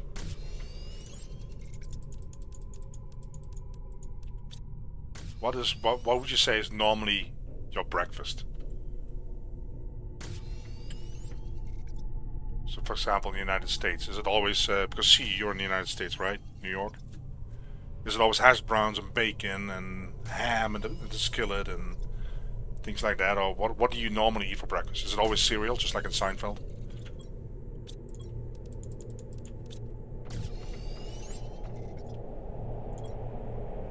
I hardly ever eat cereal. I mean, it's just, I don't know, sandwiches or sandwich with egg. I don't know. But yeah, what does your breakfast look like, Sadak, if you're still there and awake? Because you're in a complete different part of the world, so... I'm pretty sure you don't eat Kellogg's cornflakes.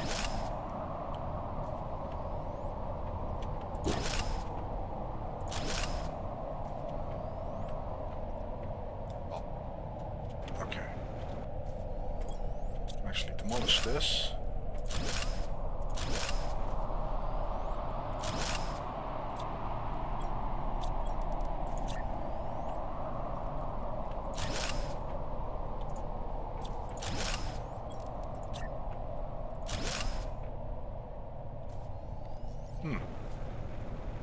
Looks a little bit big, that little spot there, but it should align, right? So I hope it aligns. Looks a little bit big to me, that spot. Okay, that should be enough.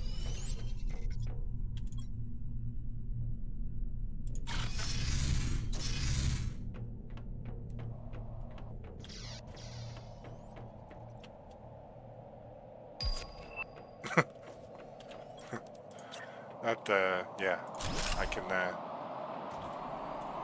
can understand that, yeah. It happens to me quite often too. I actually skip it all until dinner, and then I eat at night, which is really bad.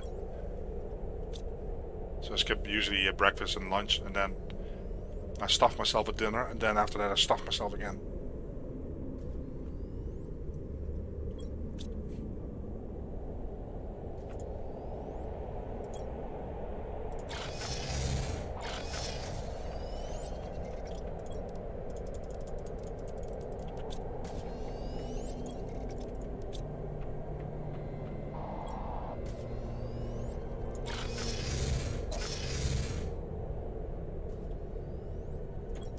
Let's put that away, that away, that away, that away, that away, that away, that away. Oh.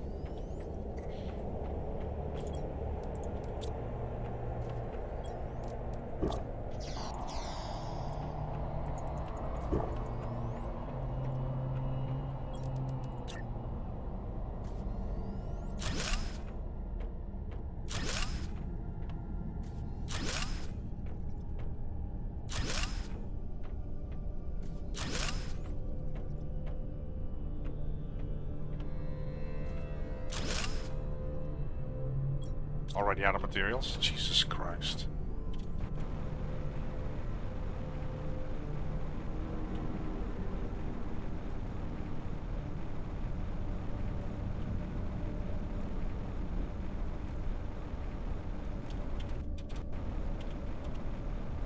Wow. So do you work 8 hours a day then, or do you get off at 5 p.m. again? Or do you get off at like 8 p.m.? If you don't mind revealing that.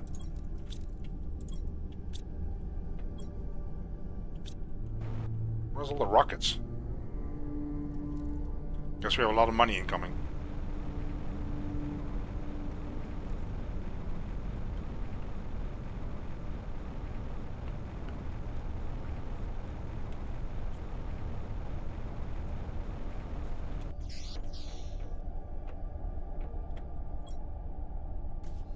Yeah, when I was younger, so much younger than today, I worked at the glass factory in different shifts, and that really messes you up when it comes to food.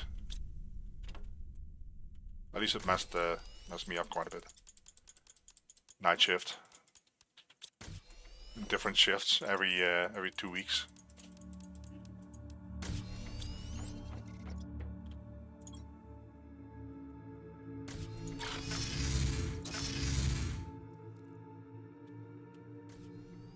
Ah, okay.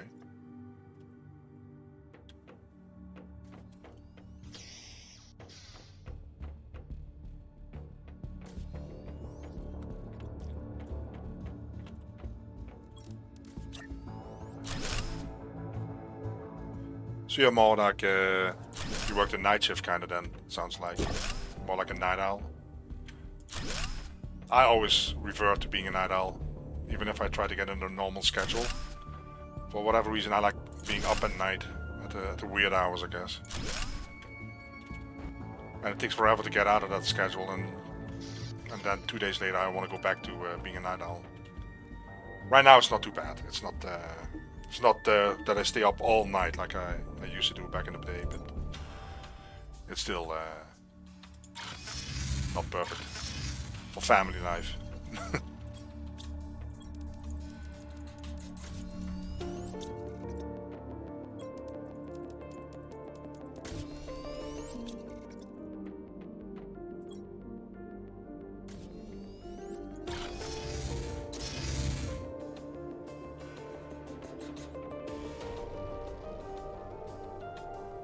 Ah, okay, so your shift changes. Wait, this might be a different meteor. Or it's just a sandstorm. See, my main issue with the night owl stuff is that, in a way, I think I really, well, I wouldn't say ruined my eyes, but being on the computer at night is not the same as being on the computer during the day. You have to make sure that you have enough light around you, otherwise it's really bad, really bad for your eyes, as you probably know. And I never really did that, so I was still sometimes sitting in the complete dark looking at a screen, and yeah, it has hurt my eyes, so to speak, my vision. So that's one of the setbacks, I think, that I experience. Alright, so this is not too bad.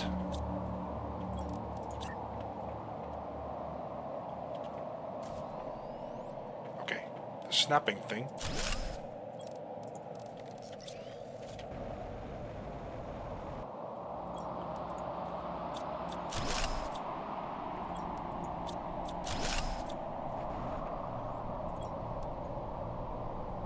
That's not enough.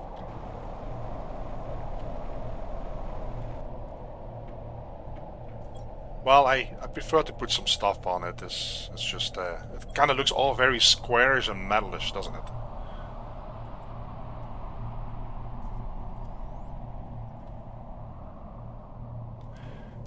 Fish. Wait, it's yeah, it's on here. Okay. Well, do we want to make that the corner? Or are we gonna put some stuff on here like plant farms, food farms, whatever?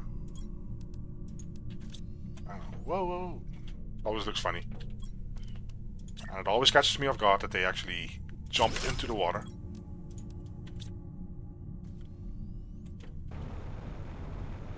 Oh, I didn't dismantle that one. Okay.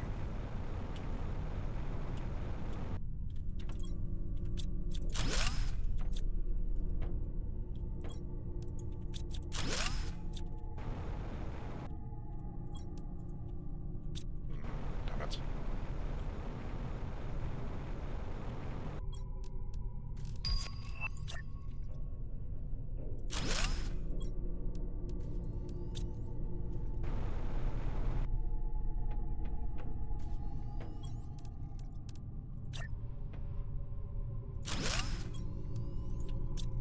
Okay. There's all the money. Look at that. All bitcoins are coming in.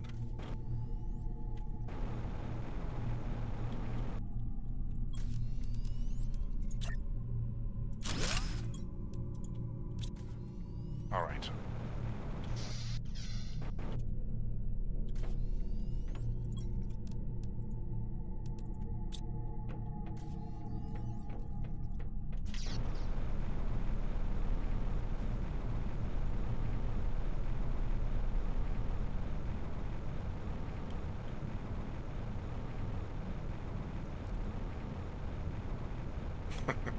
Yeah, ask somebody about your age online. You get the wildest guesses. I know that me and Red Eye are of similar age. We are Generation X. Proud to be Generation X. C strikes me as... I really hope I don't offend here. C strikes me as a millennial. Well, that term by itself is already offensive, though.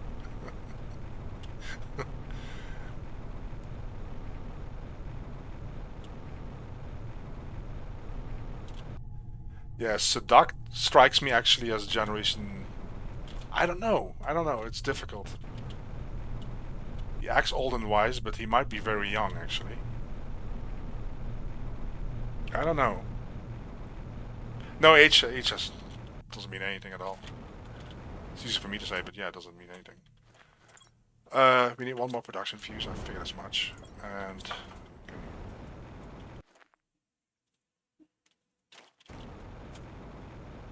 let's check the zeolite cave. I think we have one optimizer there. Might actually be more to keep track with the pulsar.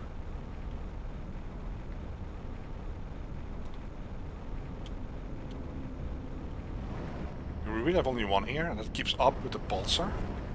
Oh, okay, we have two. But that is really not very efficient. Because the diminishing returns, blah blah blah.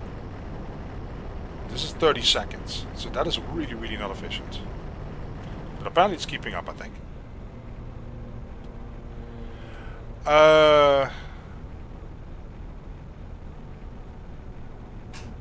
I would go for...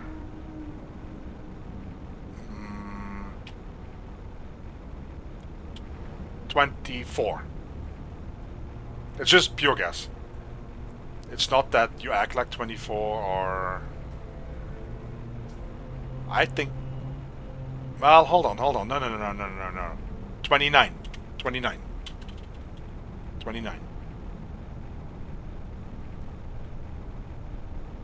Because you did say that you were in Kuwait already for 10 years, I think. Combined with your high-tech job. I think 29. Still young, though.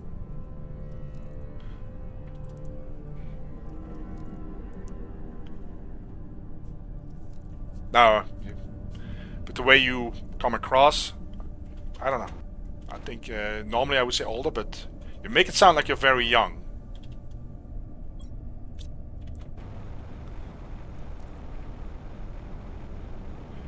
And C hasn't said anything about me guessing about his millennial generation. He's unsubscribing right now. So we need one more production.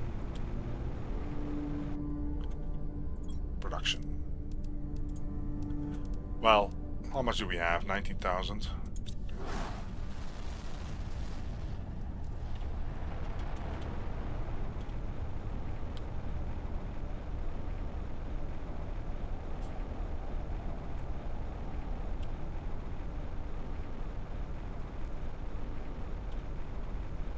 See, you're 50? Really? That puts you in Generation X.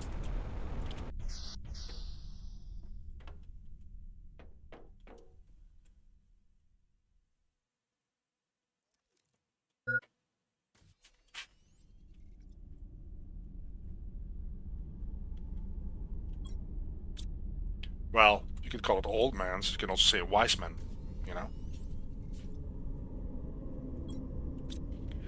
Let's keep it polite here.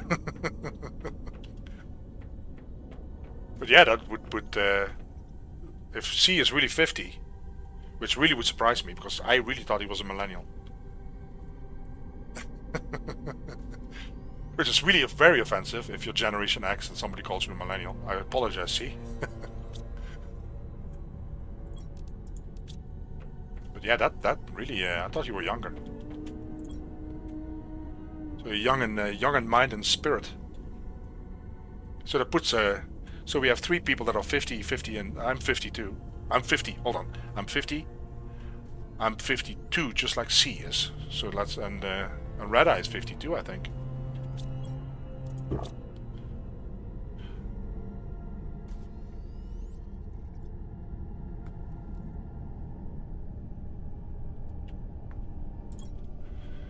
So I think Sadak is he's considering. I think he already left chat, to be honest.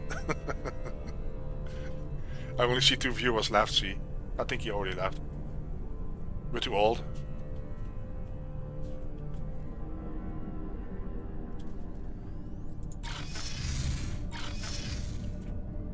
I really think Sadak really locked off right away. Like, okay. It shows only two viewers, so I don't know what that means. I don't think that's funny.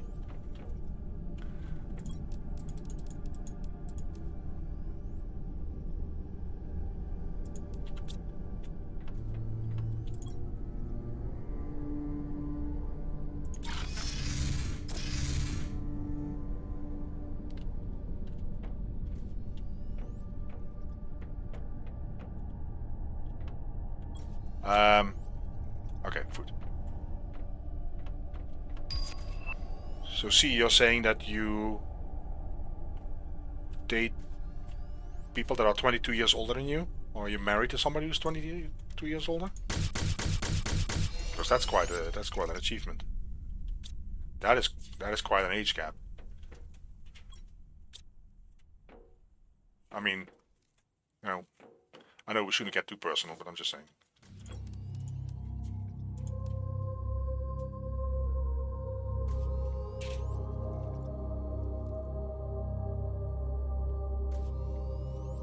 Okay, so so it's really confusing. So C is 29, and he acts like 50 because he wants to be part of Generation X. Okay, am I understanding that right? So you're not really a Generation X, you're just a pretender then. Am I understanding that right, C?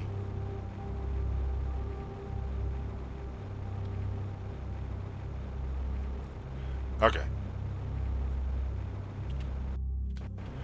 Alright, okay. And Sadak, if you don't mind, well, it's up to you, I mean. Was it 29 close, or you don't have to reveal it if you don't want to? But 29, that makes you Generation Z.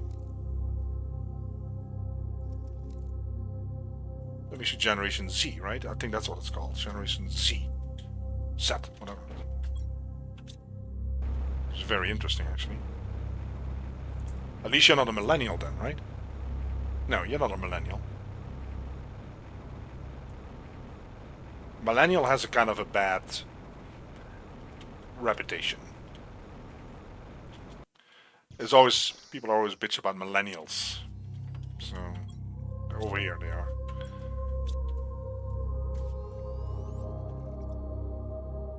What, you're Alpha? Because my daughter is Generation Alpha. Because they went back after the Z. It's not. I don't think it's officially yet, but I think they call it Generation Alpha.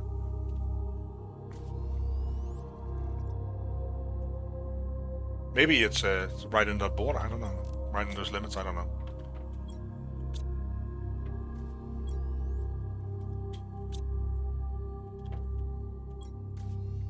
All right. Well, talking about distraction.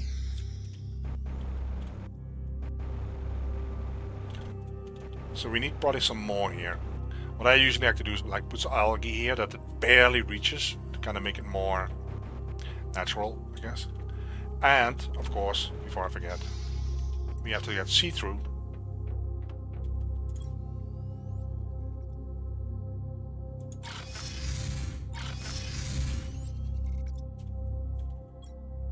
Alright. See-through bottoms, that is cobalt and titanium? What is it again? Okay.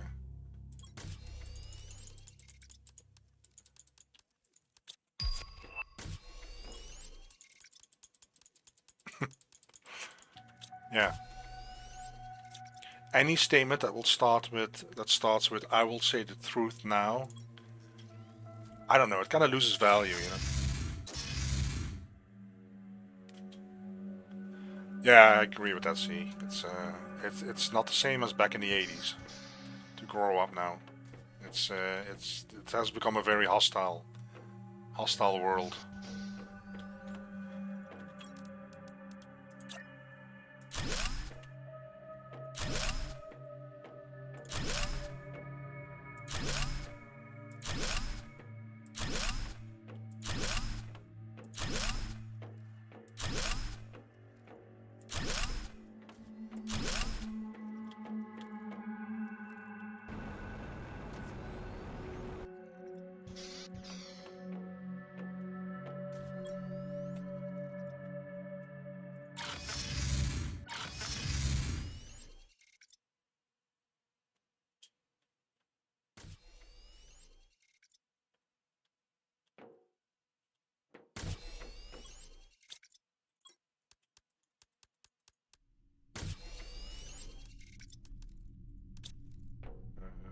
What's the tone? Yeah, you don't have to reveal anything, so don't worry about it. I mean, we'll just know your generation alpha. Generation small a. So, and for the rest, we're generation X.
All right.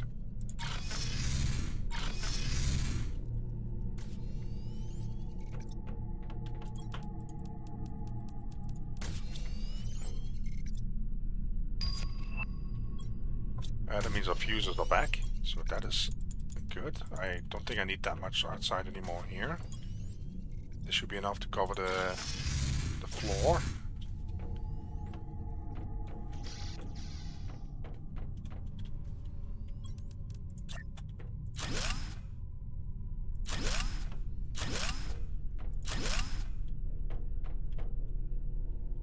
Yeah, funny, it just not dawned on me that most of the streamers, YouTubers that I watch, I have absolutely no clue how old they are. Even if they have a cam. And it's also not something that they normally would engage in conversation. If a viewer would engage in like, hey, how old are you? You know, PewDiePie, how old are you? I don't think he's gonna say it. If he would even see chat. But then again, he has quite an active chat, of course. But no, oh, look at the idling. What's going on now?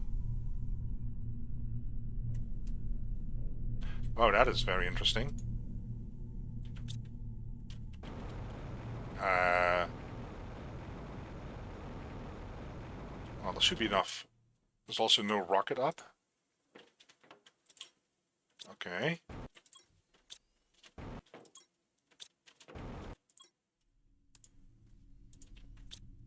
I better check the production, I guess, because this doesn't make much sense.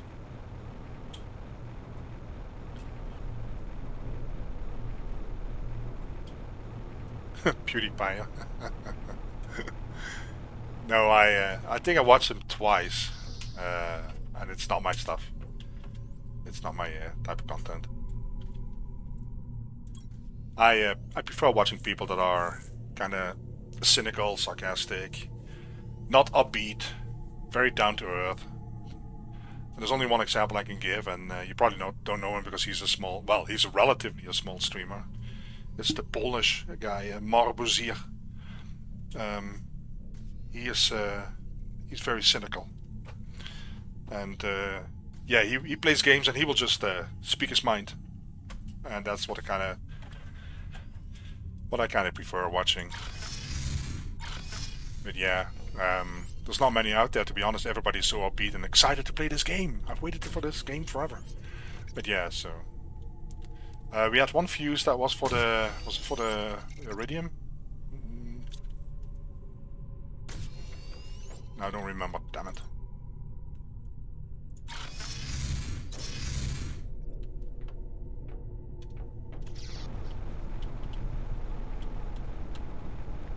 Yeah, I don't know. The whole upbeat, happy stuff, because that's not the way I am. I try to I had a job where, like in customer service, customer care, where you kind of have to be that way on the phone, and I was actually pretty good at my job, but it's just not me, you know. And I was good at my job not because I was upbeat and happy. I was good at my job because I knew the ins and outs of everything that I had to do for the customers, and I was very realistic, and I set the right expectations to speak in customer service terms. And yeah, that I was really good at my job, let me put it that way. And yeah, but I wasn't good because I was so upbeat or anything. I couldn't be. I just can't do it. Hey, I can be excited. You see me excited. And you see me happy. And confused and surprised. But most of the time I'm very cynical, and especially if you would watch... You don't have to... My RimWorld, my last episode that I uploaded, episode 5, it's to the point where I was worried. I asked my wife, do you think people know I'm sarcastic, or do you think that they hate... Do they think that I hate the game? And she said, nah, it should be pretty obvious that you're sarcastic here. And yeah, that's the way I am. Alright, so we did this. Perfect. Now what we were going to check is actually on the pulsars.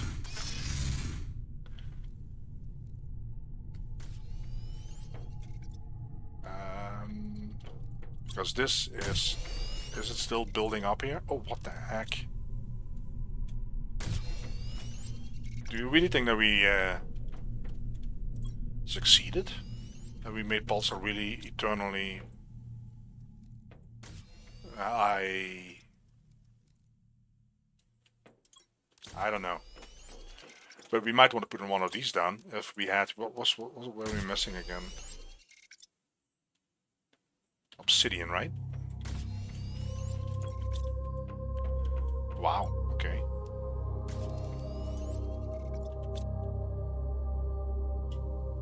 Huh.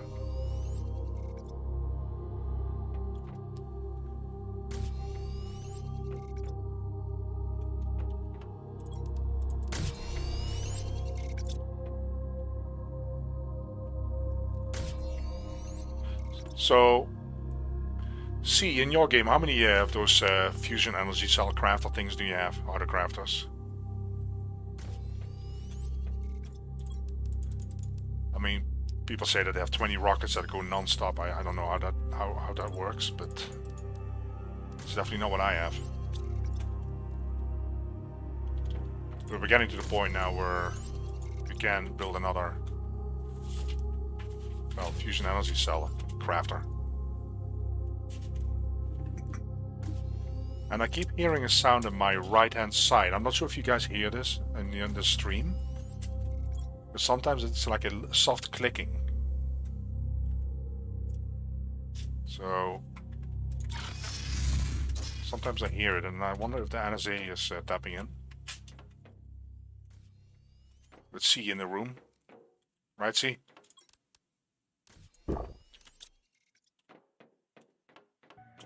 So we're gonna go to the volcanic area.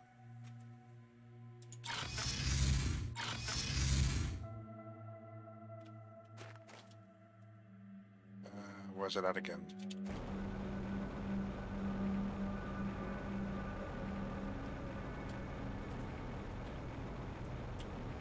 Oh, okay.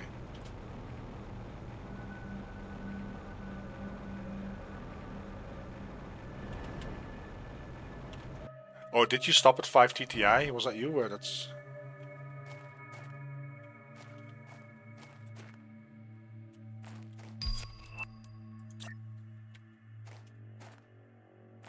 Oh, come on. Ah, this is in the way. Well, I just want 8 here. That's fine by me. Wow. Seriously? It's not this lava, is it? Nah, it can't be. Is it really so difficult to put something down? Really? Look at this. How far can I go in this zone with my... because that is really not a good area then. That's really not a good area.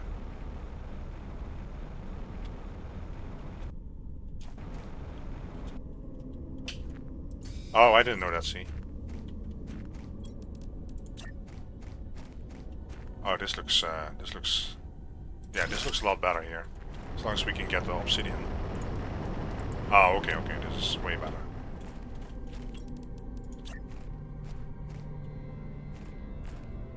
I saw you snap there.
Should be able to pull them all through here, hopefully.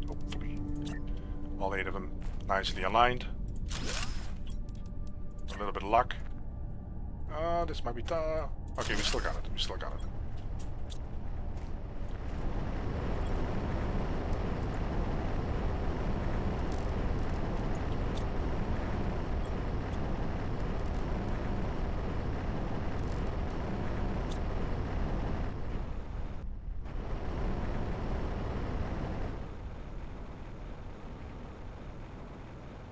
Hey, Night Sadak.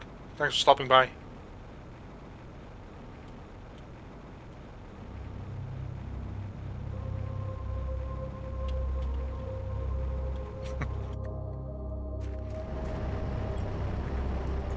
I'm afraid we won't see him again.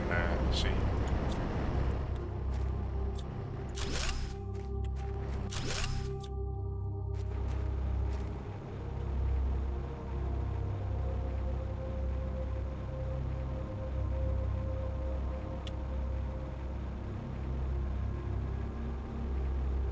Hey, look at the drone. Okay.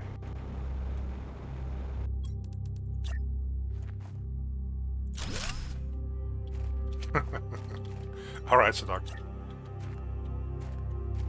And make sure you post a recipe on Discord tomorrow, okay? One of your specialties there.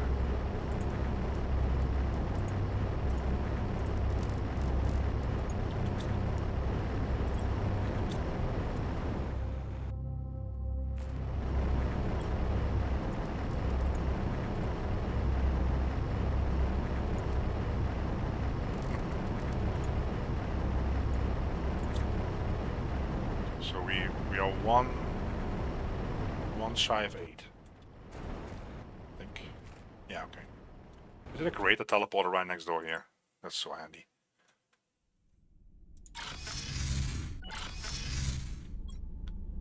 Yeah, okay. Let's go to the right floor then.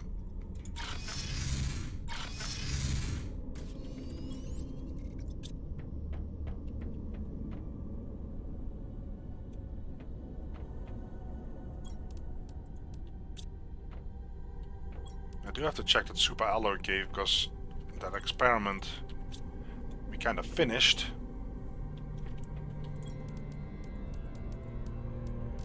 And yeah, it wasn't really... oh, let me take this along. Well, there was an optimizer there, wasn't there?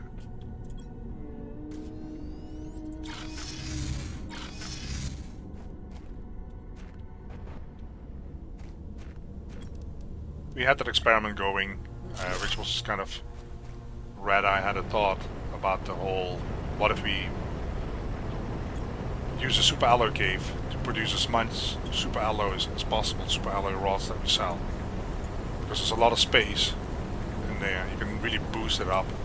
But yeah, never really came close to the fusion energy cell production, to be honest. It fell quite short. And you have a lot of material there, and it really wasn't worth it. I thought it was an interesting idea. I really don't have an optimizer here.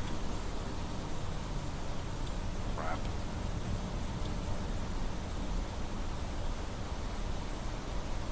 Yeah, I think I had probably 25 ore extractors, give or take. 3 or 4 optimizers. Aluminum was always present and available, was always delivered. Fine, but it just doesn't keep up with the fusion energy cells. Part of the reason for that is also that one rocket of fusion energy, one rocket of super alloy rod sells for, what is it, 140, 150. So yeah, that is it's not the 2000 from fusion energy cells that you're gonna get. You can still see some remnants here. So you can see, yeah, so we have plenty of super alloys. And they're still selling right now, actually. So we're still selling that off, but yeah, it's not really worth it. So I'm gonna steal the optimizers here. We had one on the ground somewhere, I think. We have someone in here. Or did I pick that one up already? I thought I still had one on the ground somewhere.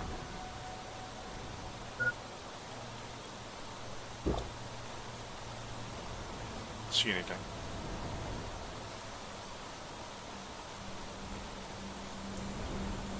But yeah, you can see we have a lot of extractors here.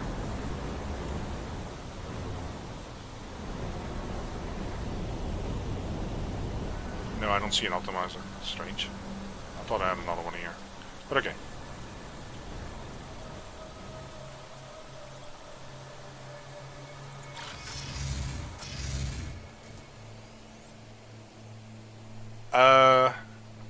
Yeah, well, there's really not much you can do right now. You can only keep expanding, which I will do as well. That's why I launched so many rockets, to get closer to the mammals phase. But for the rest, yeah, that is all that is kind of left, right? I don't have everything yet. I haven't bought everything yet. So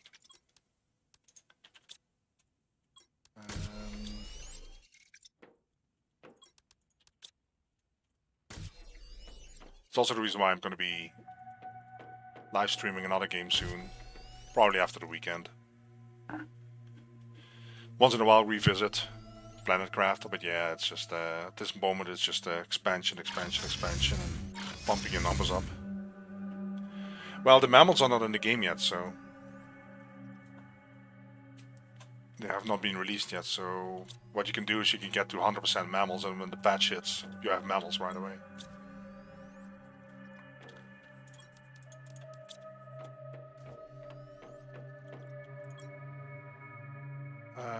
Do we have fuses? No, I don't think so.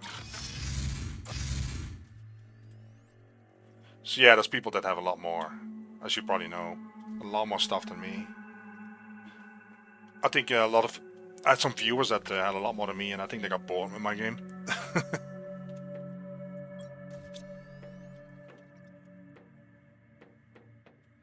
Fuses. Yeah, we only have this one. Okay. I can buy 3 fuses then. Okay. Yeah, because that's just it. You can dump basically algae generators in the whole lake here. I do want to put it around the base. Probably do some more with like I said, arms. That's basically at this point, at this stage in the game, that's all you can kind of do. Having fun with your base and expand and fine-tune things, I guess.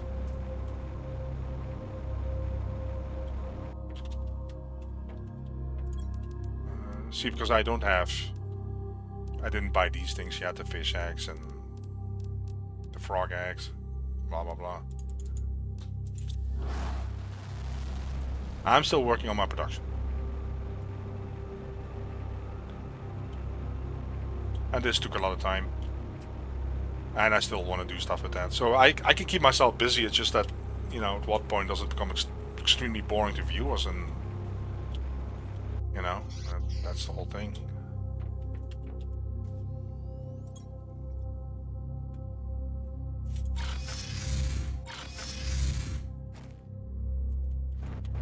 Alright. So we can put the optimizer down. We don't have the fuses just yet. But it will hit all 8 of them.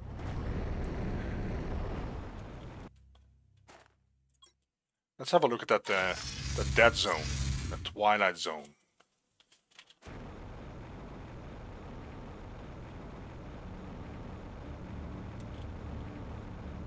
Because that is really, really strange and bizarre. To have a storage unit standing there with priority 5 for pickup, and unless somebody picked it up now, but it's very strange, especially if you have 40 idle drones sitting around and they just don't come. Let's see if it's empty now. Nope.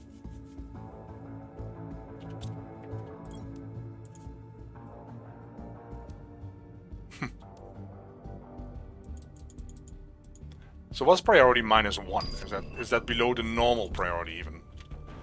Is that like pick up dead last? Because I would think that priority 5 is the highest, so that's going to be interesting. Well, the game that I would do live stream next is, I don't know. I'm really tempted to live stream No Man's Sky. That's been probably 2 years since I played the last. And right now they have all these special missions going on, so that might not be the perfect time to go back in there. But No Man's Sky will always be one of my favorite games of all time. And you can do that for a long time, as long as people are interested. No Man's Sky has so much content. Some people, I'm not sure if that included you, but some people talk to me about Occupy Mars. That might be interesting too.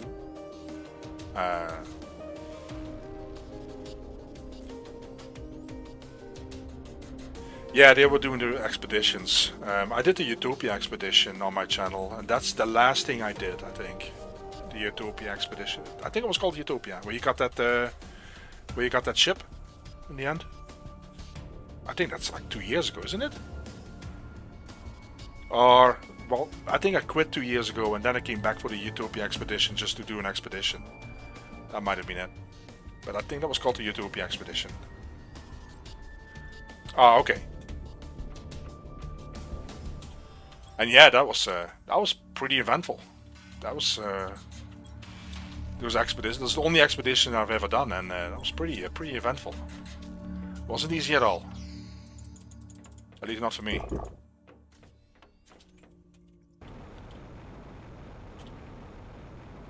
But the thing with No Man's Sky is that it involves a lot of grinding, and I think that might alienate people.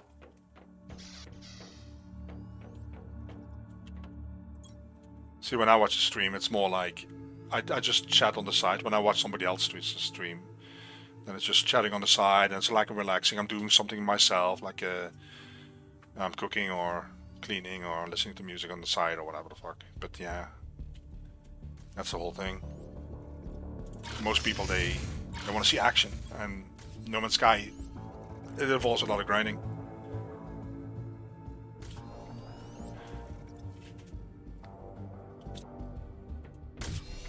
Let's see.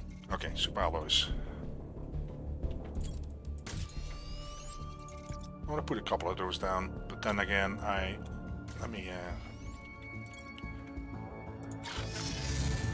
mean, I can, like, Planetcraft, or the way this game, I can play for weeks like this. You know, I'm still working on my base. I can still put stuff down, but then again, it's again the question of, you know, at what point is it just way boring to watch? More boring than my normal self. So that's the whole thing. There's a lot of survival games that are that way. Most survival games you have to grind, right? That's part of the whole deal. And if you don't grind, then the survival game doesn't feel right to me. If it's like easy and it's super fast and you can expand very fast. And that is not a game that I like playing. I mean, grinding is part of the whole deal for me. Nuggets, that's a good one. Oh, there we go. Hey, what's going on? Well, you have enough engines, I think. Let me make nuggets in here and set these up for pickup.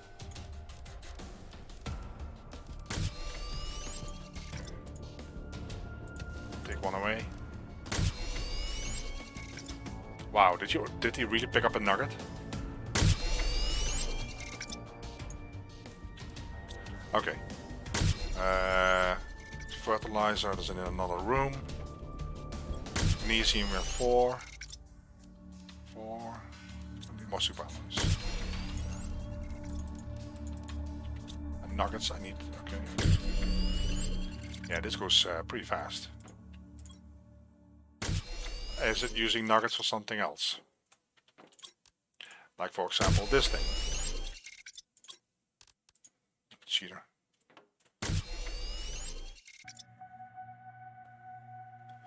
Sunken Land.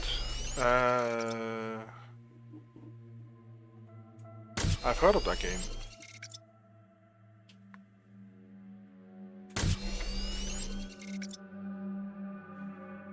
That's not the one that is. You said it's underwater, right? So it's not like Raft. There's a game that looks like Raft, almost like identical to Raft. Multiplayer co-op. That's not Sunken Land, is it? Because then you also probably like Subnautica, right? Another one of those games that is really awesome, but to do a long live stream with that, it involves a lot of grinding.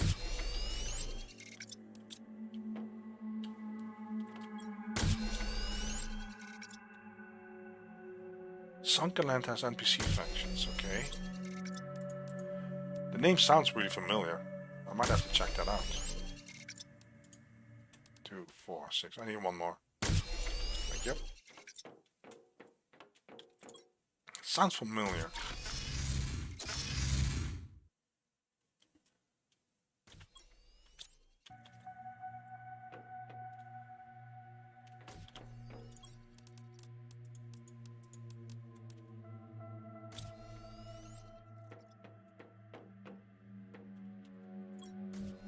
Fertilizer.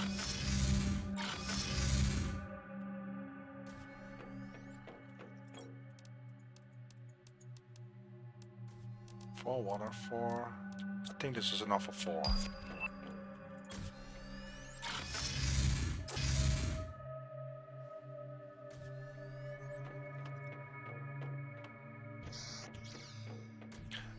Okay. So is that the one that looks like Raft? Raft, are you familiar with Raft? Or is that another game that I'm thinking of? Sunken Land. Well, I've heard of it before, but I don't know exactly.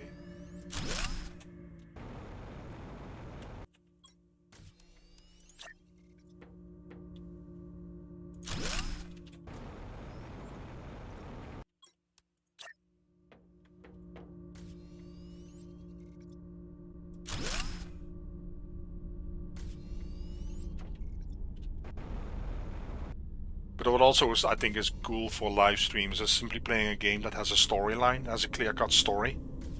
That isn't necessarily open sandbox, open world crafting, survival building kind of game. But just for one live stream or maybe 2 live streams where you actually play a storyline game. That might be cool too, I think. It's a good way to keep viewers engaged, I think.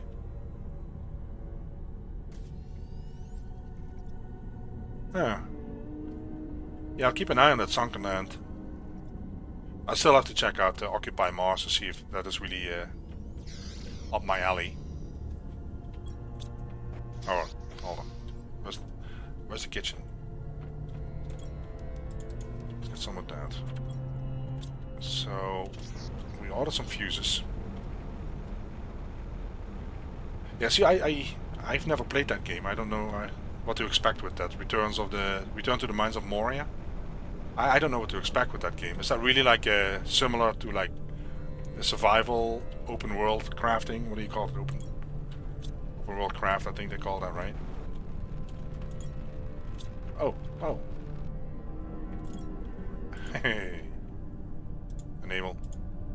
Let's go.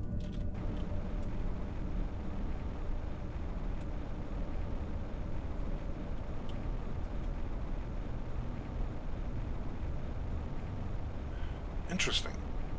I have to check that out too. I'll just put them on my wish list. Keep an eye on that.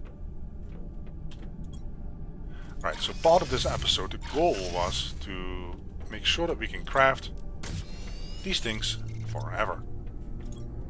Whoa.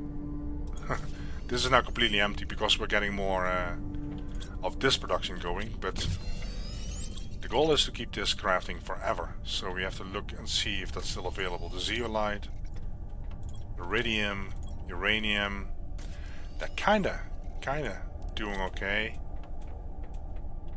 Methane is keeping up just fine. So I think we're kinda there. I think the pulsars are really producing non-stop now. So that will take care of all the obsidian questions. Oh, how is this going? They should pick this up though. There should be room. Okay, well, whatever. Okay. Alright.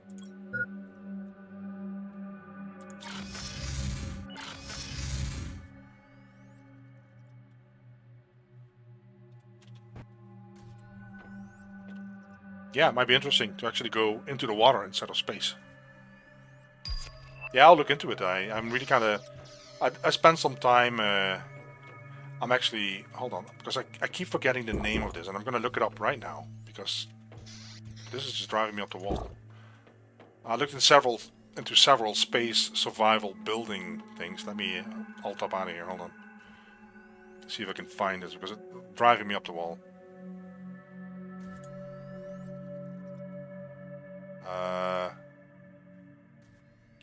Yeah, one game I looked into was Astroneer, which is kind of a classic, right?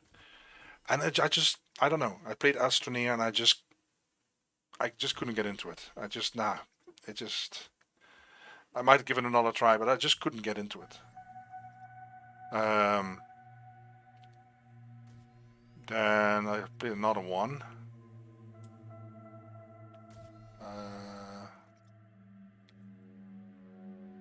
Was it Empyrean?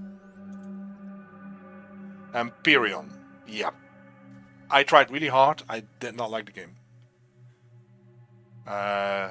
It's another one of those. It really looks a lot like No Man's Sky. It looks a lot like Planet Crafter, but for me, it just, I just couldn't do it. I just couldn't do it. I don't know why. I couldn't do it. So those are the games that I kind of looked into already a while ago. There was another one that I did. Another.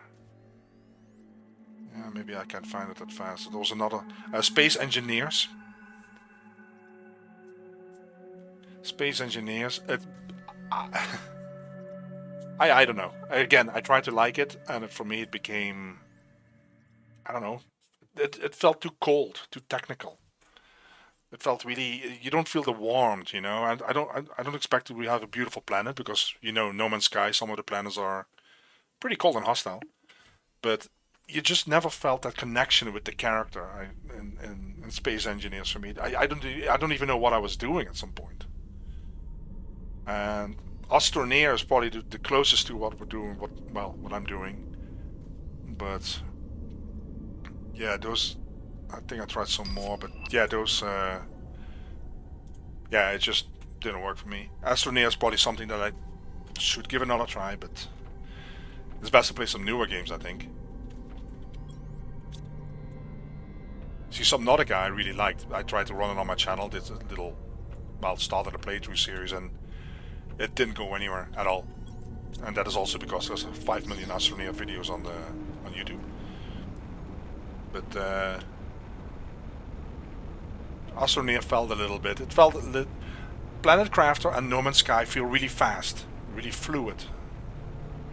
You know, really flexible. It's really fast with what you're doing. You know, and Astroneer felt kind of like slow to me, a little bit slow, and the resource gathering was a little bit of a hassle. And yeah. Oh, all the drones are working now?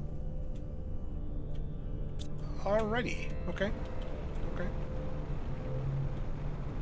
Yeah, Subnautica also felt really like it. It's nice and fast and fluid and, you know, fluid. I hope that's the right term. But it felt really good. It felt really very active. You felt really engaged, and you could play it for hours, and you didn't feel like, oh, I'm just rinse and repeating it. Just like PlanetCraft, you can play for hours, and even though you do the same stuff over and over, it just feels.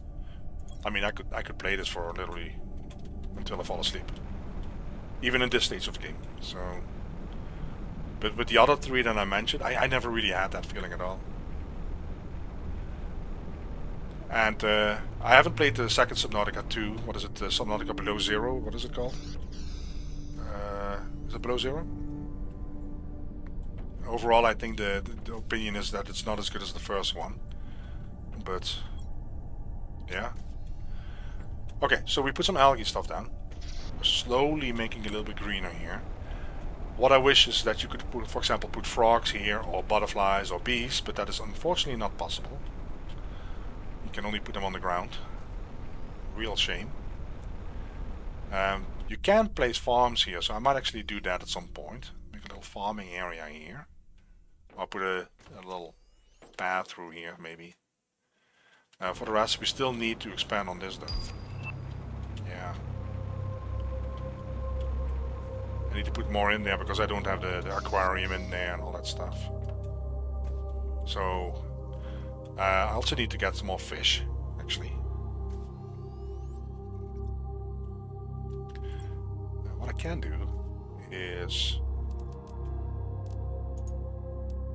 spruce up the place. Oxygen, yeah, that's a good one. Where do I keep oxygen?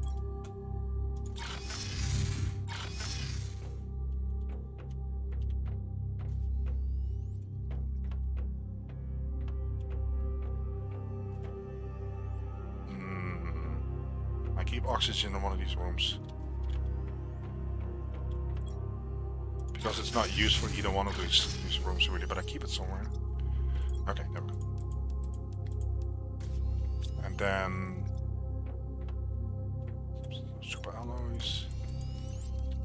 Yeah, you just see the drones now. It's just crazy this. Oh wait, I was actually producing that here, wasn't I? How did you pick it up? Okay. That is okay, we should have some.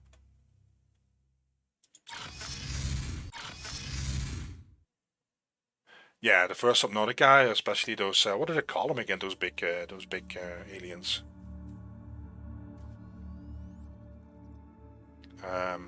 What are they called again? Crap.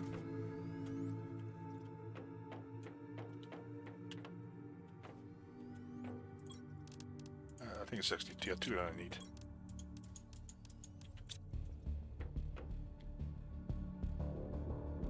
Yeah, they had a name for those big, well, what are they? Fish, mammals, whatever they are. Oh man, I can't be...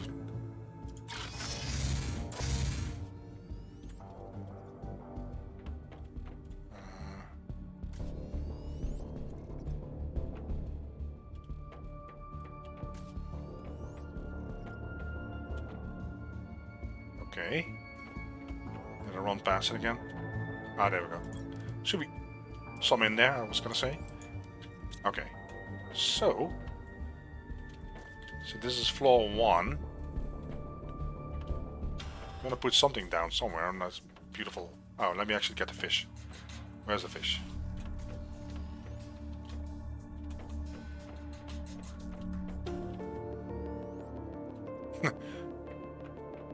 Why is it always the last room I run into? Okay, this goes... See, there should be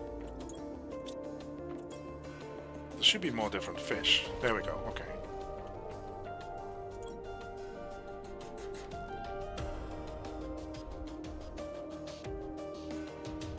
Yeah, they... I can't think of the name of those things. Leviathan. Leviathan. Yeah. And then you have different types of Leviathan, right? You have the ghosty one, and then you have the... It's creepy. It's really creepy, especially if you sit on a headset in the dark and you play the game. I mean, Subnautica is known to be creepy. It's some people say it's horror. You know?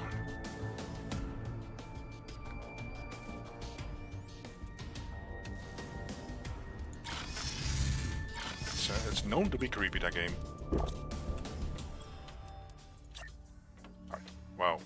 Ah, this one. Okay. Right. So this is kind of annoying. Let me save. Go play. Load. See, I only have 3 games. And now, it should allow me to build it. There we go. It's kind of funny how that goes, right? What do we want to put the aquarium? Do we want to put it in the middle? Might as well, I guess. Yeah, with this structure it happens a lot that you can build and then you have to reload and then it works. So, a little bit of decoration here.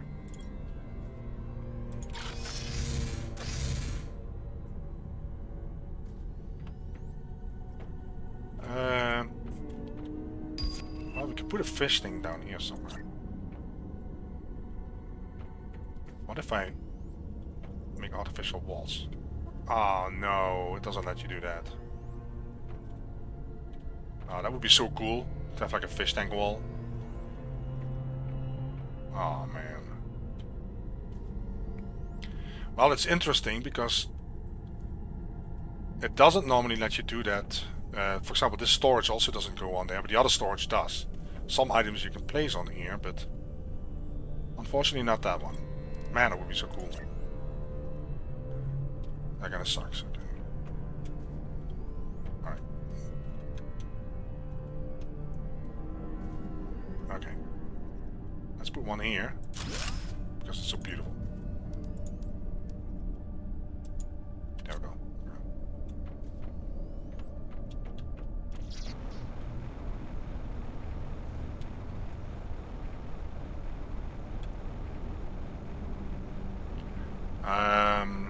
I actually gonna order some fish eggs.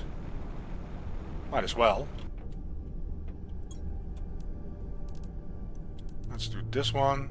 We don't have that much really, but we can do butterfly.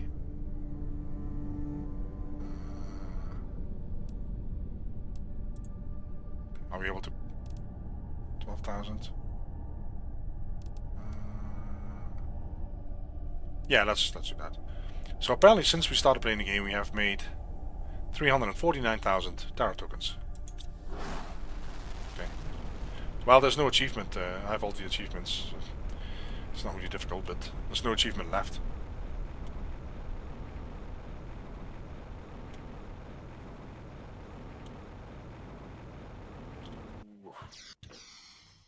Let's see.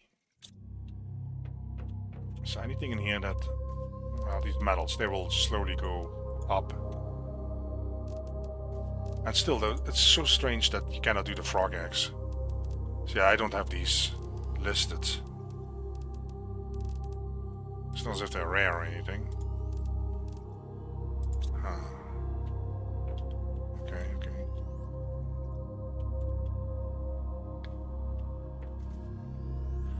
Alright, see, I'm gonna leave it here.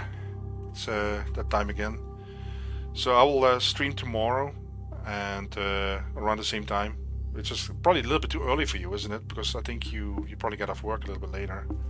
And you have a life outside that, of course. But yeah, I will probably be around, what is it, 2 p.m. Mountain? 4 p.m. I think that's 4 p.m. New York. So... But hey, thanks for hanging out again. It was fun. And, well, I'll catch you tomorrow if you have time and interest. Alright, have a good evening.